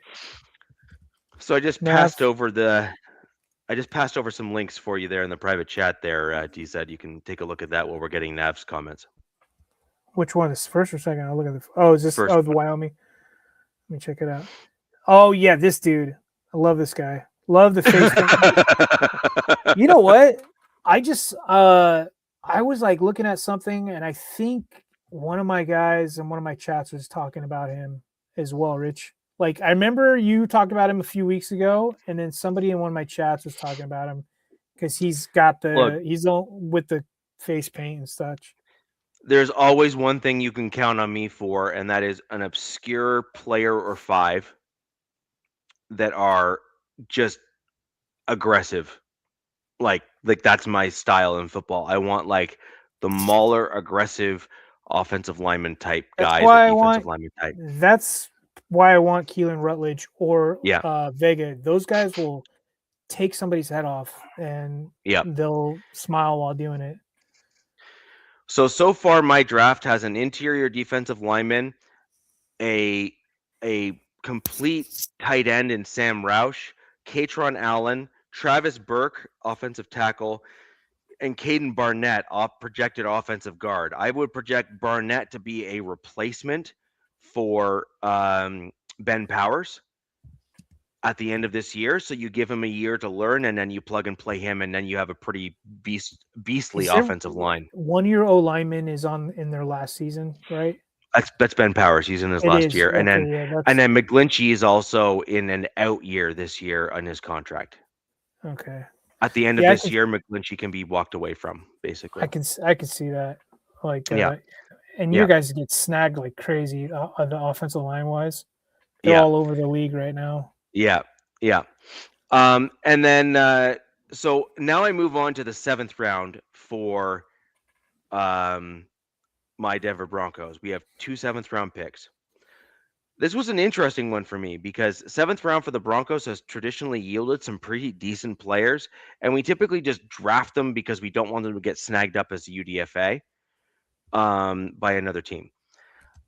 I have with the first 7th round pick of the 2026 NFL draft to my Denver Broncos, I have Eli Heinrich, running back / wide receiver. I believe he's Navy, if I'm not mistaken. Maybe I'm wrong. He is a great alternative option that might be able to backfill for like Marvin Mims if he gets hurt, and he could be kind of a gadget guy for us in terms of a size speed combo. Special teamer on the team. Yeah, exactly. So he's got a weird spelling of his last name. It's Heidenreich. So it's like Heidenreich, maybe, is the right pronunciation of that. Would he be under the wide receiver or the running back? I'm looking for him as I've seen him listed under both. He's a Navy running back and wide receiver. So I've seen him listed under both. I think he's listed under running back. By the way, something I forgot to tell you, there's quite a few guys that have been mocked to like my team, probably other teams as well, but from Canada, there's like 3 guys, all Canadians. I think what's his name's Canadian. one of the edge guys, is it Falk? I think he might be Canadian, or Mesidor. One of those guys I think is Canadian. But there's like 3 guys, and I was like, wow, okay. A lot of prospects come from north, man. Canadians are often overrepresented in these sort of sports just because a lot of the dudes grew up playing hockey. And then they got too big to play hockey, so then they ended up going into football. And there's only one path for anyone who's any good at sports in Canada who plays football. You have to go to the States. Like, it's your only option. Yeah. And so it is what it is. And my last pick in the 2026 NFL draft, I went, maybe a surprise pick, is a wide receiver. I went Malik Benson, wide receiver out of Oregon, with Mr. Irrelevant as a pick. Yep. He is a great value pick in the 7th round. I thought he's a guy that has some good options. Maybe he makes a team, maybe he doesn't, maybe he ends up in the practice squad or something along those lines. But he's 6'1", 195. Runs some good routes. I was about to say 6'1", 200. Yep. Runs a 4.37. Yep. So. Yep, he's a great pickup in the 7th round, which is looking like where he's projected to end up, and we have enough guys in the wide receiver room with Waddle and Mims and all these other guys where he could learn from that group at the practice squad or something, and we can kind of go from there. So I think it's gonna be really interesting in terms of the team. Now, the only UDFA that I have slated on my list here for my Denver Broncos is just because I am I have a theme for my Broncos. I want us to make sure we nab at least one dude that fits this mold.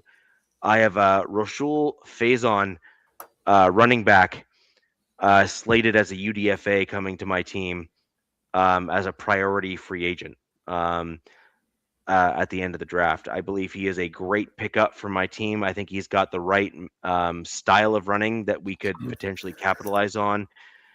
He's 6'1", 230-ish or so. Maybe a little bit less than that, between 220 and 230. And he has a lot of the same traits, just slightly slower than Katron Allen. So he's, again, in that same kind of general mold in terms of body build, size, etc. Yep. So Kenna asked me a question there, if you don't mind.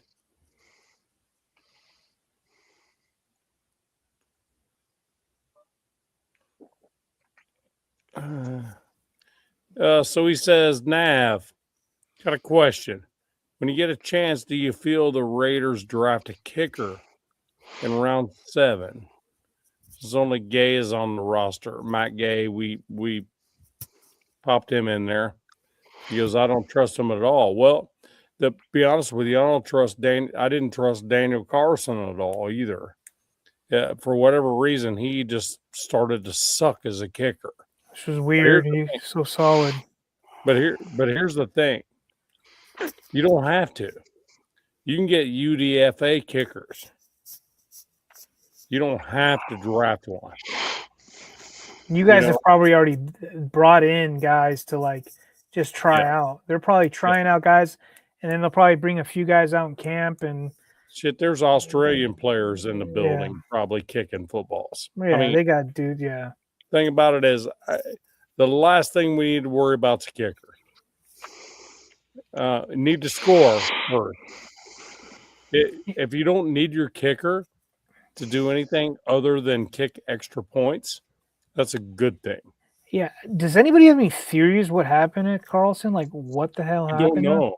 So that I think so. He had he had a legal issue.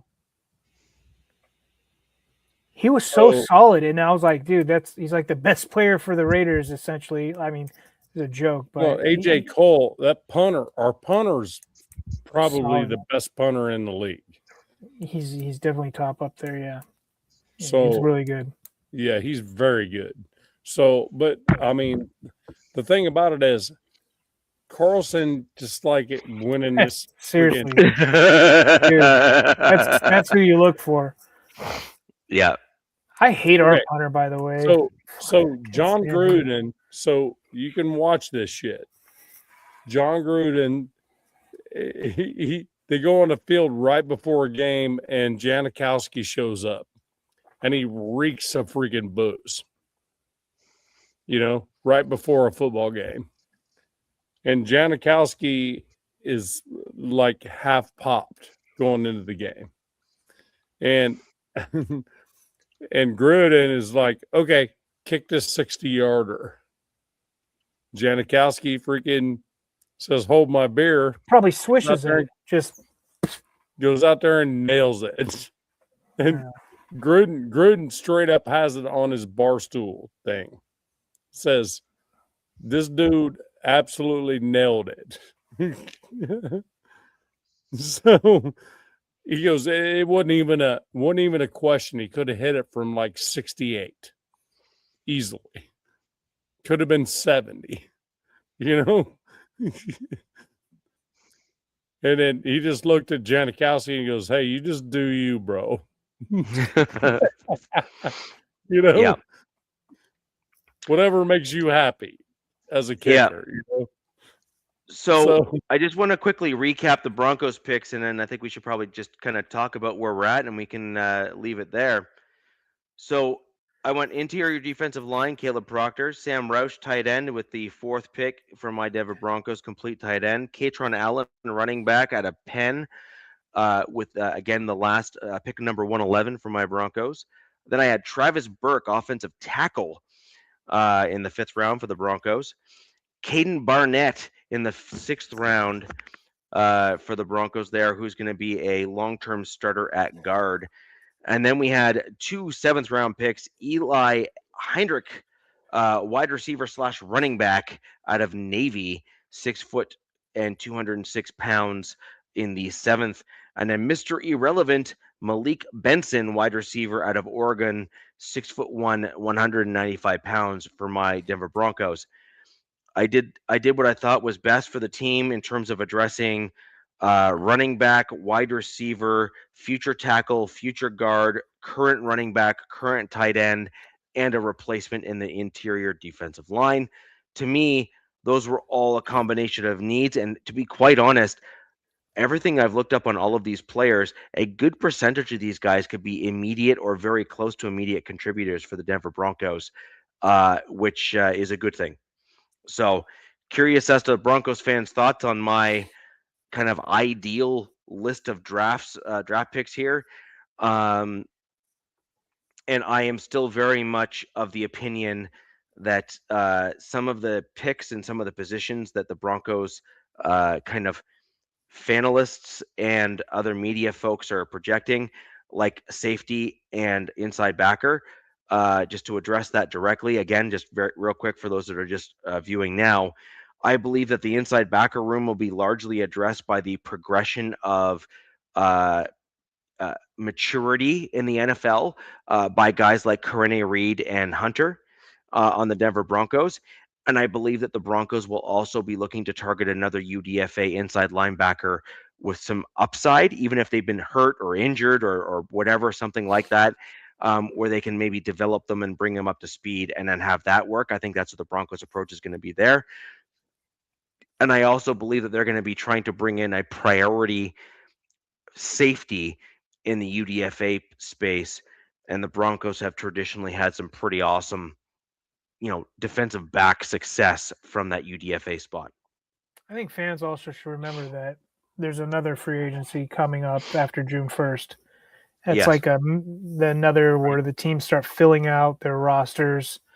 A lot of teams will start cutting guys, financial reasons and whatnot. Yep. So it's be another exciting time in the off season. And just as another piece here, a guy that's been heavily linked to the Broncos is Cam Jordan. Yeah. And I could see that happening because I think that he's a Sean Payton guy, and he's a solid dude, still can play. My personal preference, just for what it's worth, is I would rather have Calais Campbell. But again, either of those two dudes would fit well on the Broncos defense, in my opinion. So we're doing a recap on what we were doing. Mhm. So if you don't mind, may I? Because I really need Go to for go it. to bed. I got to get up Go early. for it. Go for it. Okay, so for the Raiders, we're talking ideal draft. So I'm not even going to say whether they're there or not there. Okay, so here's what I'm going to say. So round one, we know Mendoza. We're pretty sure Mendoza, no question. If Mendoza doesn't go to the Raiders, number one, somebody that put $100 in Vegas that Mendoza doesn't go to the Raiders, number one, is going to make a lot of money. That's just what I'm thinking. So, so we're talking about 36 and beyond for us. So I would say that 36 ideal would be Caden McDonald. And then right after that at 67, Bud Clark. And then I think we take a wide receiver in the end of the third, maybe, because we might be able to trade back into it for Surratt.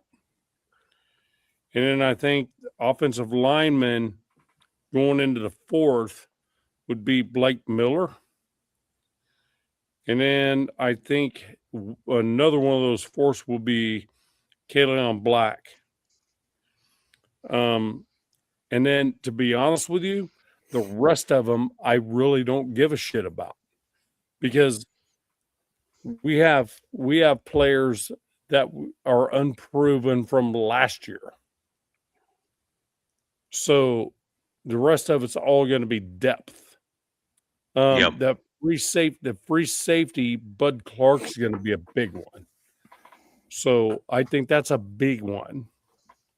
Whether it's Bud Clark or it's AJ Halsey from LSU, I mean, I don't know. If Halsey falls into the third, probably going to end up with that guy. So AJ Halsey's a freaking stud. So I just don't see him getting out of the second. So Right. Now, if Jadarian Price drops into the mid thirds, Jeremiah Love's running mate at Notre Dame, that might be the guy. I'll tell you what, if he's in the mid third, don't be surprised if we snatch him up, because that dude is a freaking absolute truck. And him next to Genty, somebody tell me how you defend that. Bowers, Mayer, Genty, and Jadarian Price. You know what I mean? I don't know how you deal with that. Mav, do you guys have any vet running backs on the roster right now? Yeah. Is it Mostert? No, Mostert's gone. So we have Craig Hayward's son. I can't remember his name. We signed a while back. We have Dylan Laube. Yep. So, I mean, I feel like he didn't get a fair shake, but then he did have but he's a special teams guy, right, for the most part. I mean, look, Najee Harris is still a possibility. I think he could be a guy that you're gonna have like a room of like 4 or 5 of these, 6 of these guys. I agree, and if that happens, then all the stuff I just said about the running backs, then it's null and void. But I'll tell you what, this dude, Jadarian Price, Jeremiah Love gets all the freaking flowers. Right. But I'm going to tell you what, Jack Kenna, if he's still in here, can tell you That dude is an absolute beast. Oh, Hayward is a fullback. Okay. Yeah, Hayward's fullback. Yep. All right. So it's just so right now it's Genty, Dylan Lobby, and then the fullback. So yeah, you guys are probably going to add maybe 2 to 3 more guys, and then you'll have like 1 on your practice, 2 on your practice squad, and you're going to have probably a room 3 or 4 of these guys on the 53. Well, I got a feeling you're going to add one of those guys has got to be a vet. I feel like maybe. Last thing Kubiak wanted to do going into that Super Bowl was be a single back set. Oh, right. Yeah. The last thing he wanted, but that's because Charbonnet got hurt. So the last thing he wanted was like Kenneth Walker to have to freaking roll hot the entire time, but worked out for him. He didn't want that. He wanted Charbonnet to be a change of pace guy. Kenneth Walker just freaking decided he was going to go off. So, it was one of those. Yeah, I'm still pissed. I think we're all pissed that Kenneth Walker's going to be with the Chiefs. I think he's going to do really well there. He's going to be okay, but they don't value a running back, though. It's not really a, Last year, their running game, for whatever reason, I don't know if it was the offensive line or what the hell was going on, but their running game was bad last year. But the previous years, it was moving.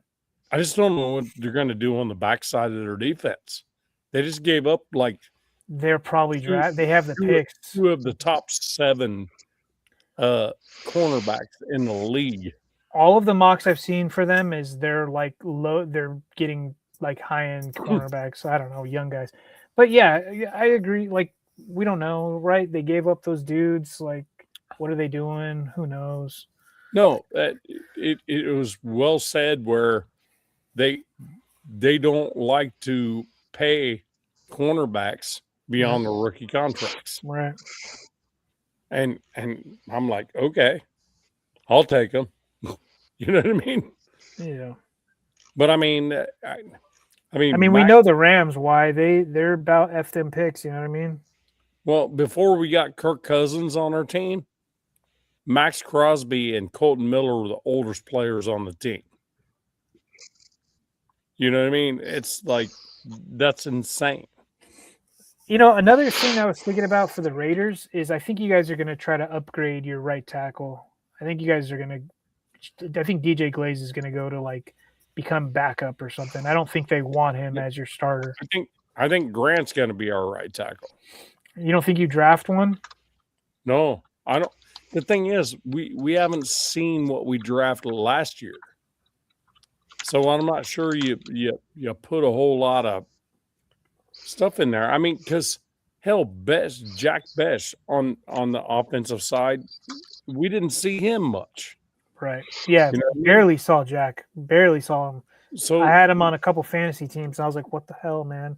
Yeah. And they're not even using it. Right. I would see in Kubiak's offense, that dude was going to be utilized.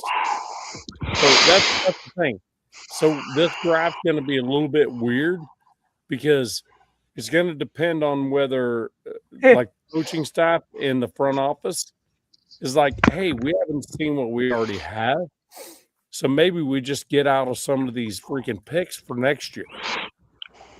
So once we hit the 5th round, we just give them all 5th through 7th to someone else for like a 2nd round in 2027. You know what I mean? Right. So I don't even know. I mean, I just know there's been a lot of smart moves made so far. So. And oh, by the way, people were asking, and I looked legally, when Henry Ruggs walks out of jail, the Raiders actually own the rights to him still.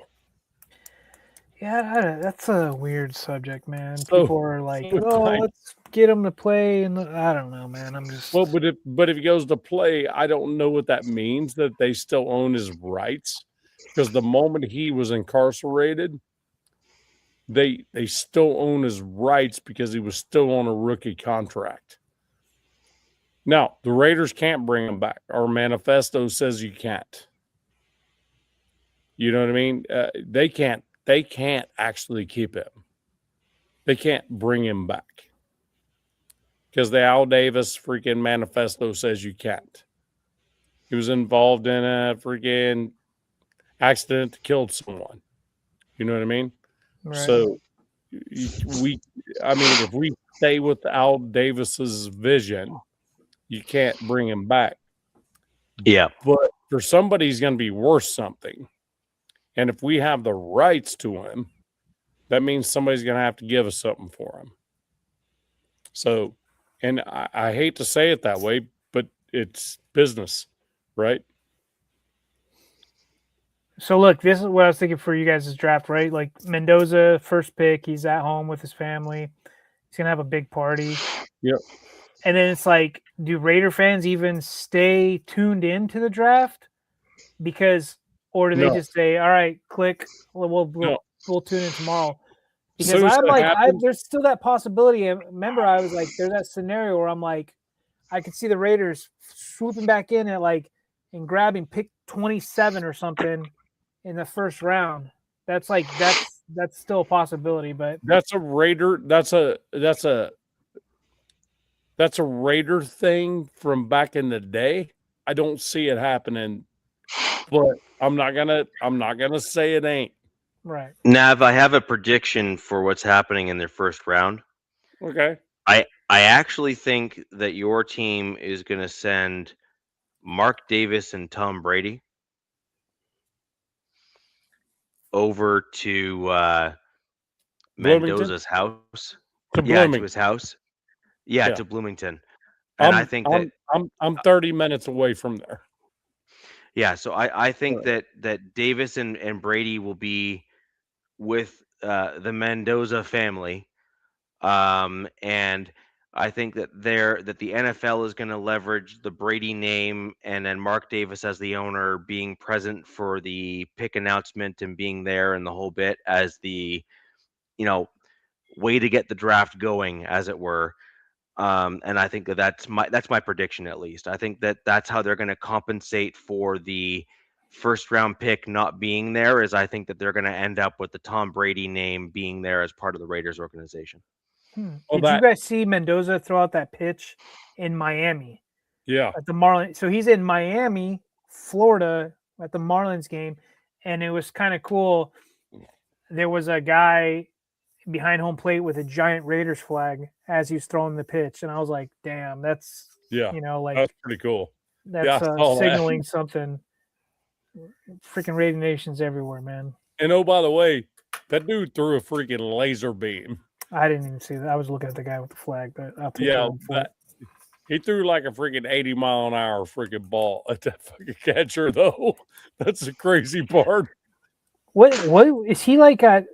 Is he from Miami? If I'm not mistaken. Yeah, because he's Cuban. His Cuban roots or whatever.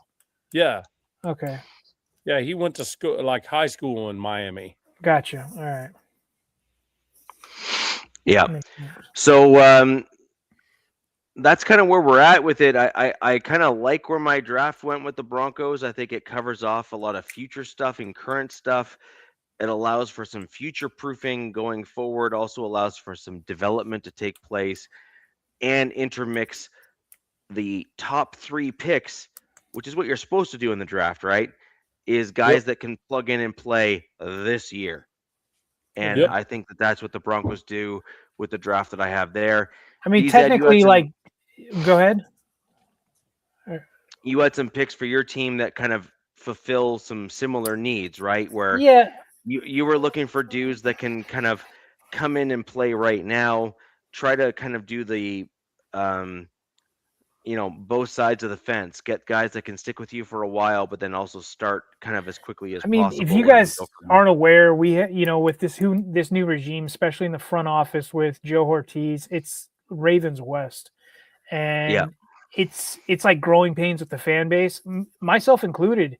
Is the Chargers have a lot of money, and people are like, "What did you guys spend it on?" And that's just not their MO, and they kind of doubled down on it with their presser just a week or two ago. And what the Ravens do is kind of remember like when we grew up, it was the Packers did it. It was draft and develop. You know what I mean? And the whole deal is they're not big spenders in free agency, and it's draft and develop. So as fans, we're like, come on, man, like go get him. You got the money, get this guy. And that's just not the thing. But they knew they only had 5 picks going into this draft. And, you want more at bats. And so maybe they're looking at June 1st or maybe trade back but like I said, it takes 2 to tango. Last year, the Chargers actually were in the works to trade back with the Eagles, and Omarion Hampton was kind of a panic pick, but it was a good panic pick because I'm still very high on him, and I think so. Mostly Bolt fans pretty high on him as well. But I think the first pick has got to be an immediate day one starter, man. Like he's got to be boom, ready to rock and roll. Unless it's a quarterback. Right. You know Unless it's a quarterback for you guys, like, yes, boom, I get that. And then I think then you're going to, you want some rotational depth. Like you need a guy that's going to get on the field and see some snaps and get his feet wet, kind of thing. And I like this regime's drafting. Like they've drafted some really good guys in the mid round, especially in the 5th round a couple years ago. We've got some guys coming back this year that we will see. I don't know if your guys' teams had activities already. Did you guys have where one side of the ball came in for a few days? No, not yet. No, so the Chargers had their off-season guys already come in. I think it was yesterday or day before yesterday. Yeah, voluntary. Yeah, workouts. yeah. So they had some workouts, and it was kind of neat. Like I love these. Some of the fans, they nerd out and they'll zoom in on guys. And one of the guys that there's a lot of questions around is last year's 5th round pick, Kyle Kennard. He's a edge rusher. I mean, he had a really bad redshirt year, man. Didn't even register a pressure when he was coming from South Carolina. He had crazy stats in college, which goes to show, guys, these guys can ball out in college. Come to your team and lay a skunk. What is it? Keep the reporter of the Broncos Chiefs. Keep the Chargers from being important. I don't know. I don't even know what that means. What keeps the Chargers from getting a ring and pulling rug out from the Chargers? Okay. Something about never winning a Super Bowl. I don't know. I don't know why that joke's going over my head. Here's the thing. I can summarize that super fast. Right, do it. He wants the Raiders to pull the role of spoiler for the entire West. There you go. You're done. That's literally what that whole post was. Right. Hey, you're welcome. Is it possible that the Chiefs will be last in the AFC West next year? Yes.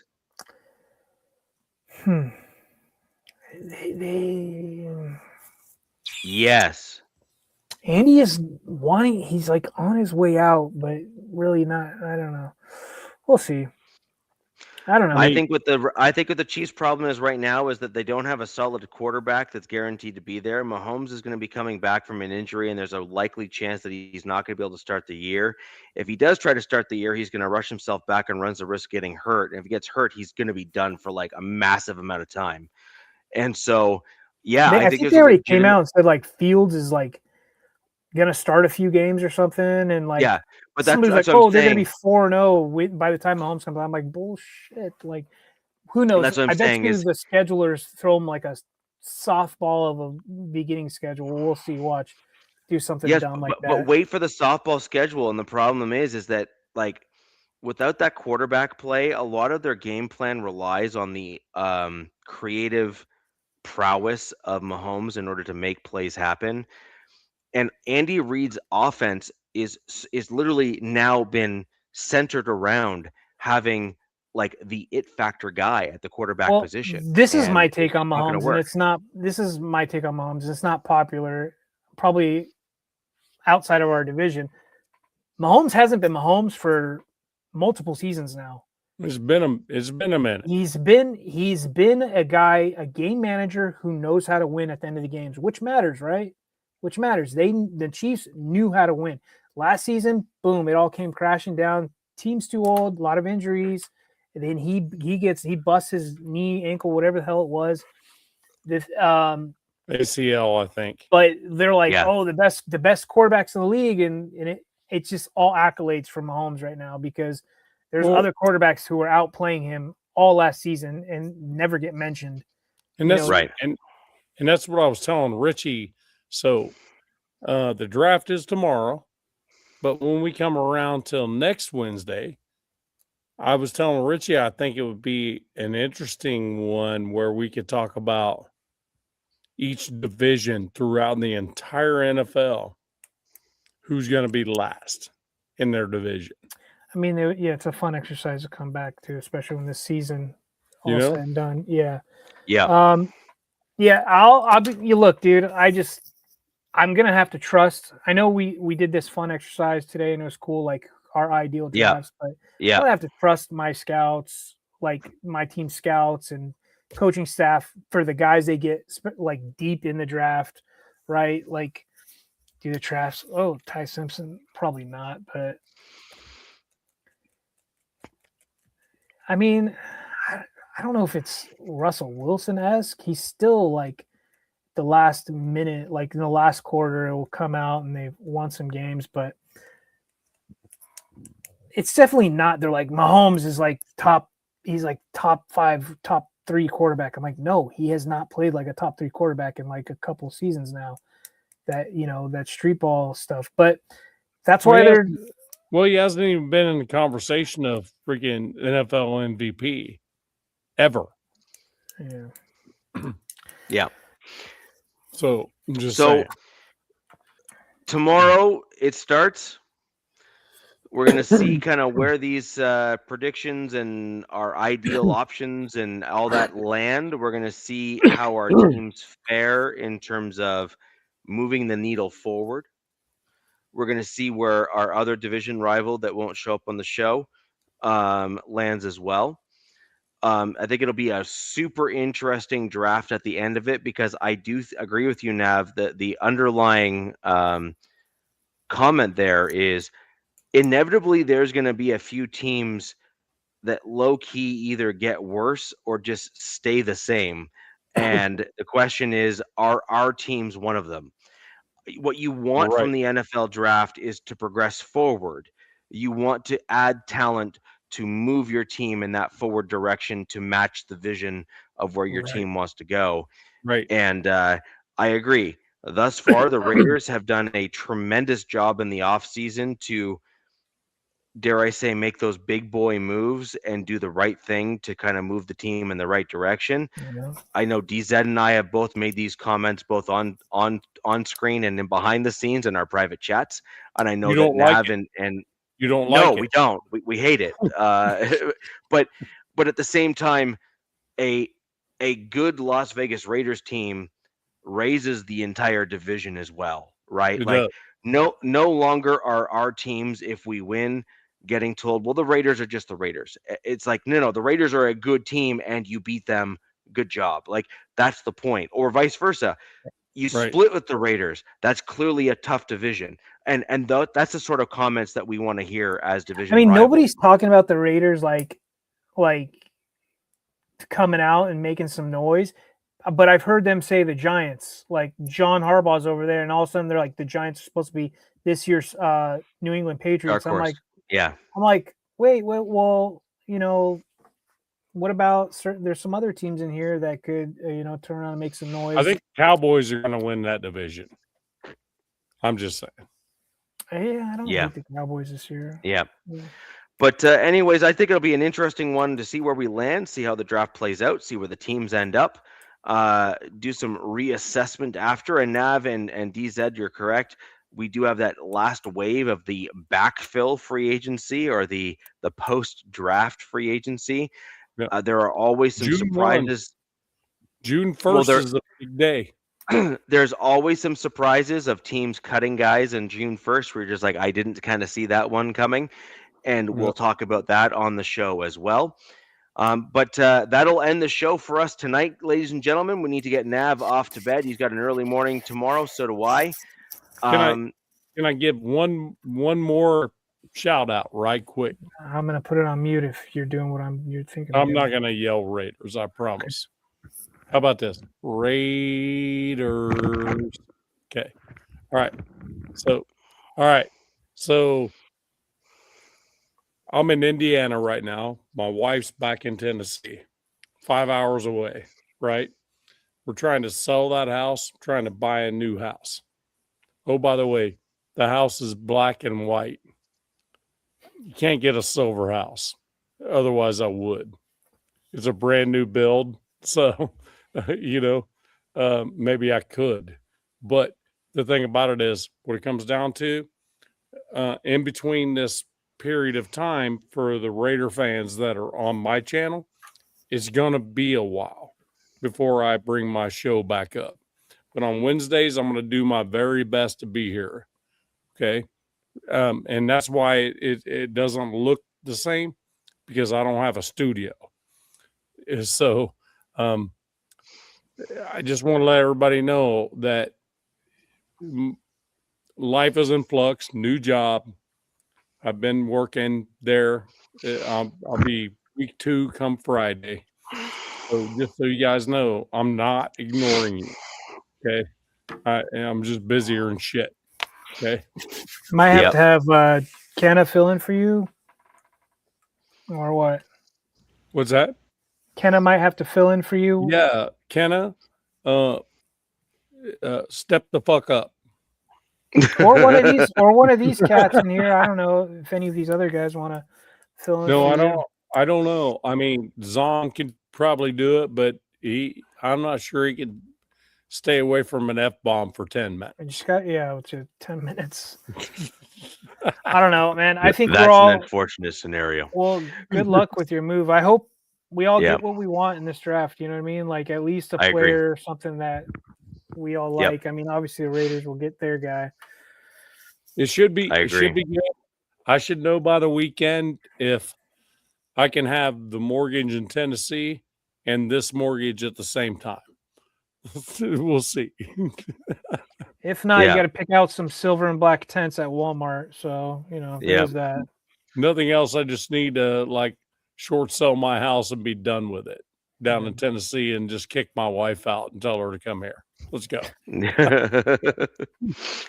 Well, guys, that'll do it for the show tonight. As we all hope and pray that Nav sells his home and doesn't have to short sell it. Anyways, guys, we'll go ahead from there and see you next week on the show. It'll be the first show after the draft. By the sounds of it, it may only be me, but we'll see. We'll go from there. I should be here. I should be here. Okay, so that'll be the 29th next week. I'll let Richie know. So I think I'll be good there. Okay, so what'll be right after the draft, we'll get into who we got, our thoughts on it, how they dovetail into the team, all that kind of stuff. Stay tuned, come back, check us out. We'll go right into those details and all that good stuff. Ladies and gentlemen, we are still looking for that elusive Kansas City Chiefs fan that will join us on the show and actually show up. Unfortunately, they are an elusive bunch, especially when they're not winning. They're a rare animal. But if you happen to know anyone that is a KC Chiefs fan, is interested in coming in and becoming a fanalist on a podcast, we are looking. Go ahead and pass on our information, info down below. And we got a lot of interesting stuff coming up. Where are you, Chiefs fans? Where are you? Yep. They don't want to play with us. No. Yeah. So, anywho, we got a lot of good stuff coming up. Really interested in talking about it with everyone here. We're going to have a bunch of topics. We're going to try and get them out a little bit earlier to the group here. Go ahead and find us over on X at the Wild Wild West podcast. I think it's WWW podcast on X. You can find us there. We do post on there a lot. Let's go ahead and get this show kicked off right and go ahead and like all of the channels that are broadcasting this show. It helps us all out and reach new people just like you who are fans of the NFL and the AFC West. Till next time, ladies and gentlemen. Fast lane when I pass in the street, bag of money in the passenger seat. Simcoe's been asking for me on the road from the west to the east. Way up, I might never come down, cause the coast racking up the flight miles. So high, I might never come down, so what, this is my lifestyle. Wait a minute,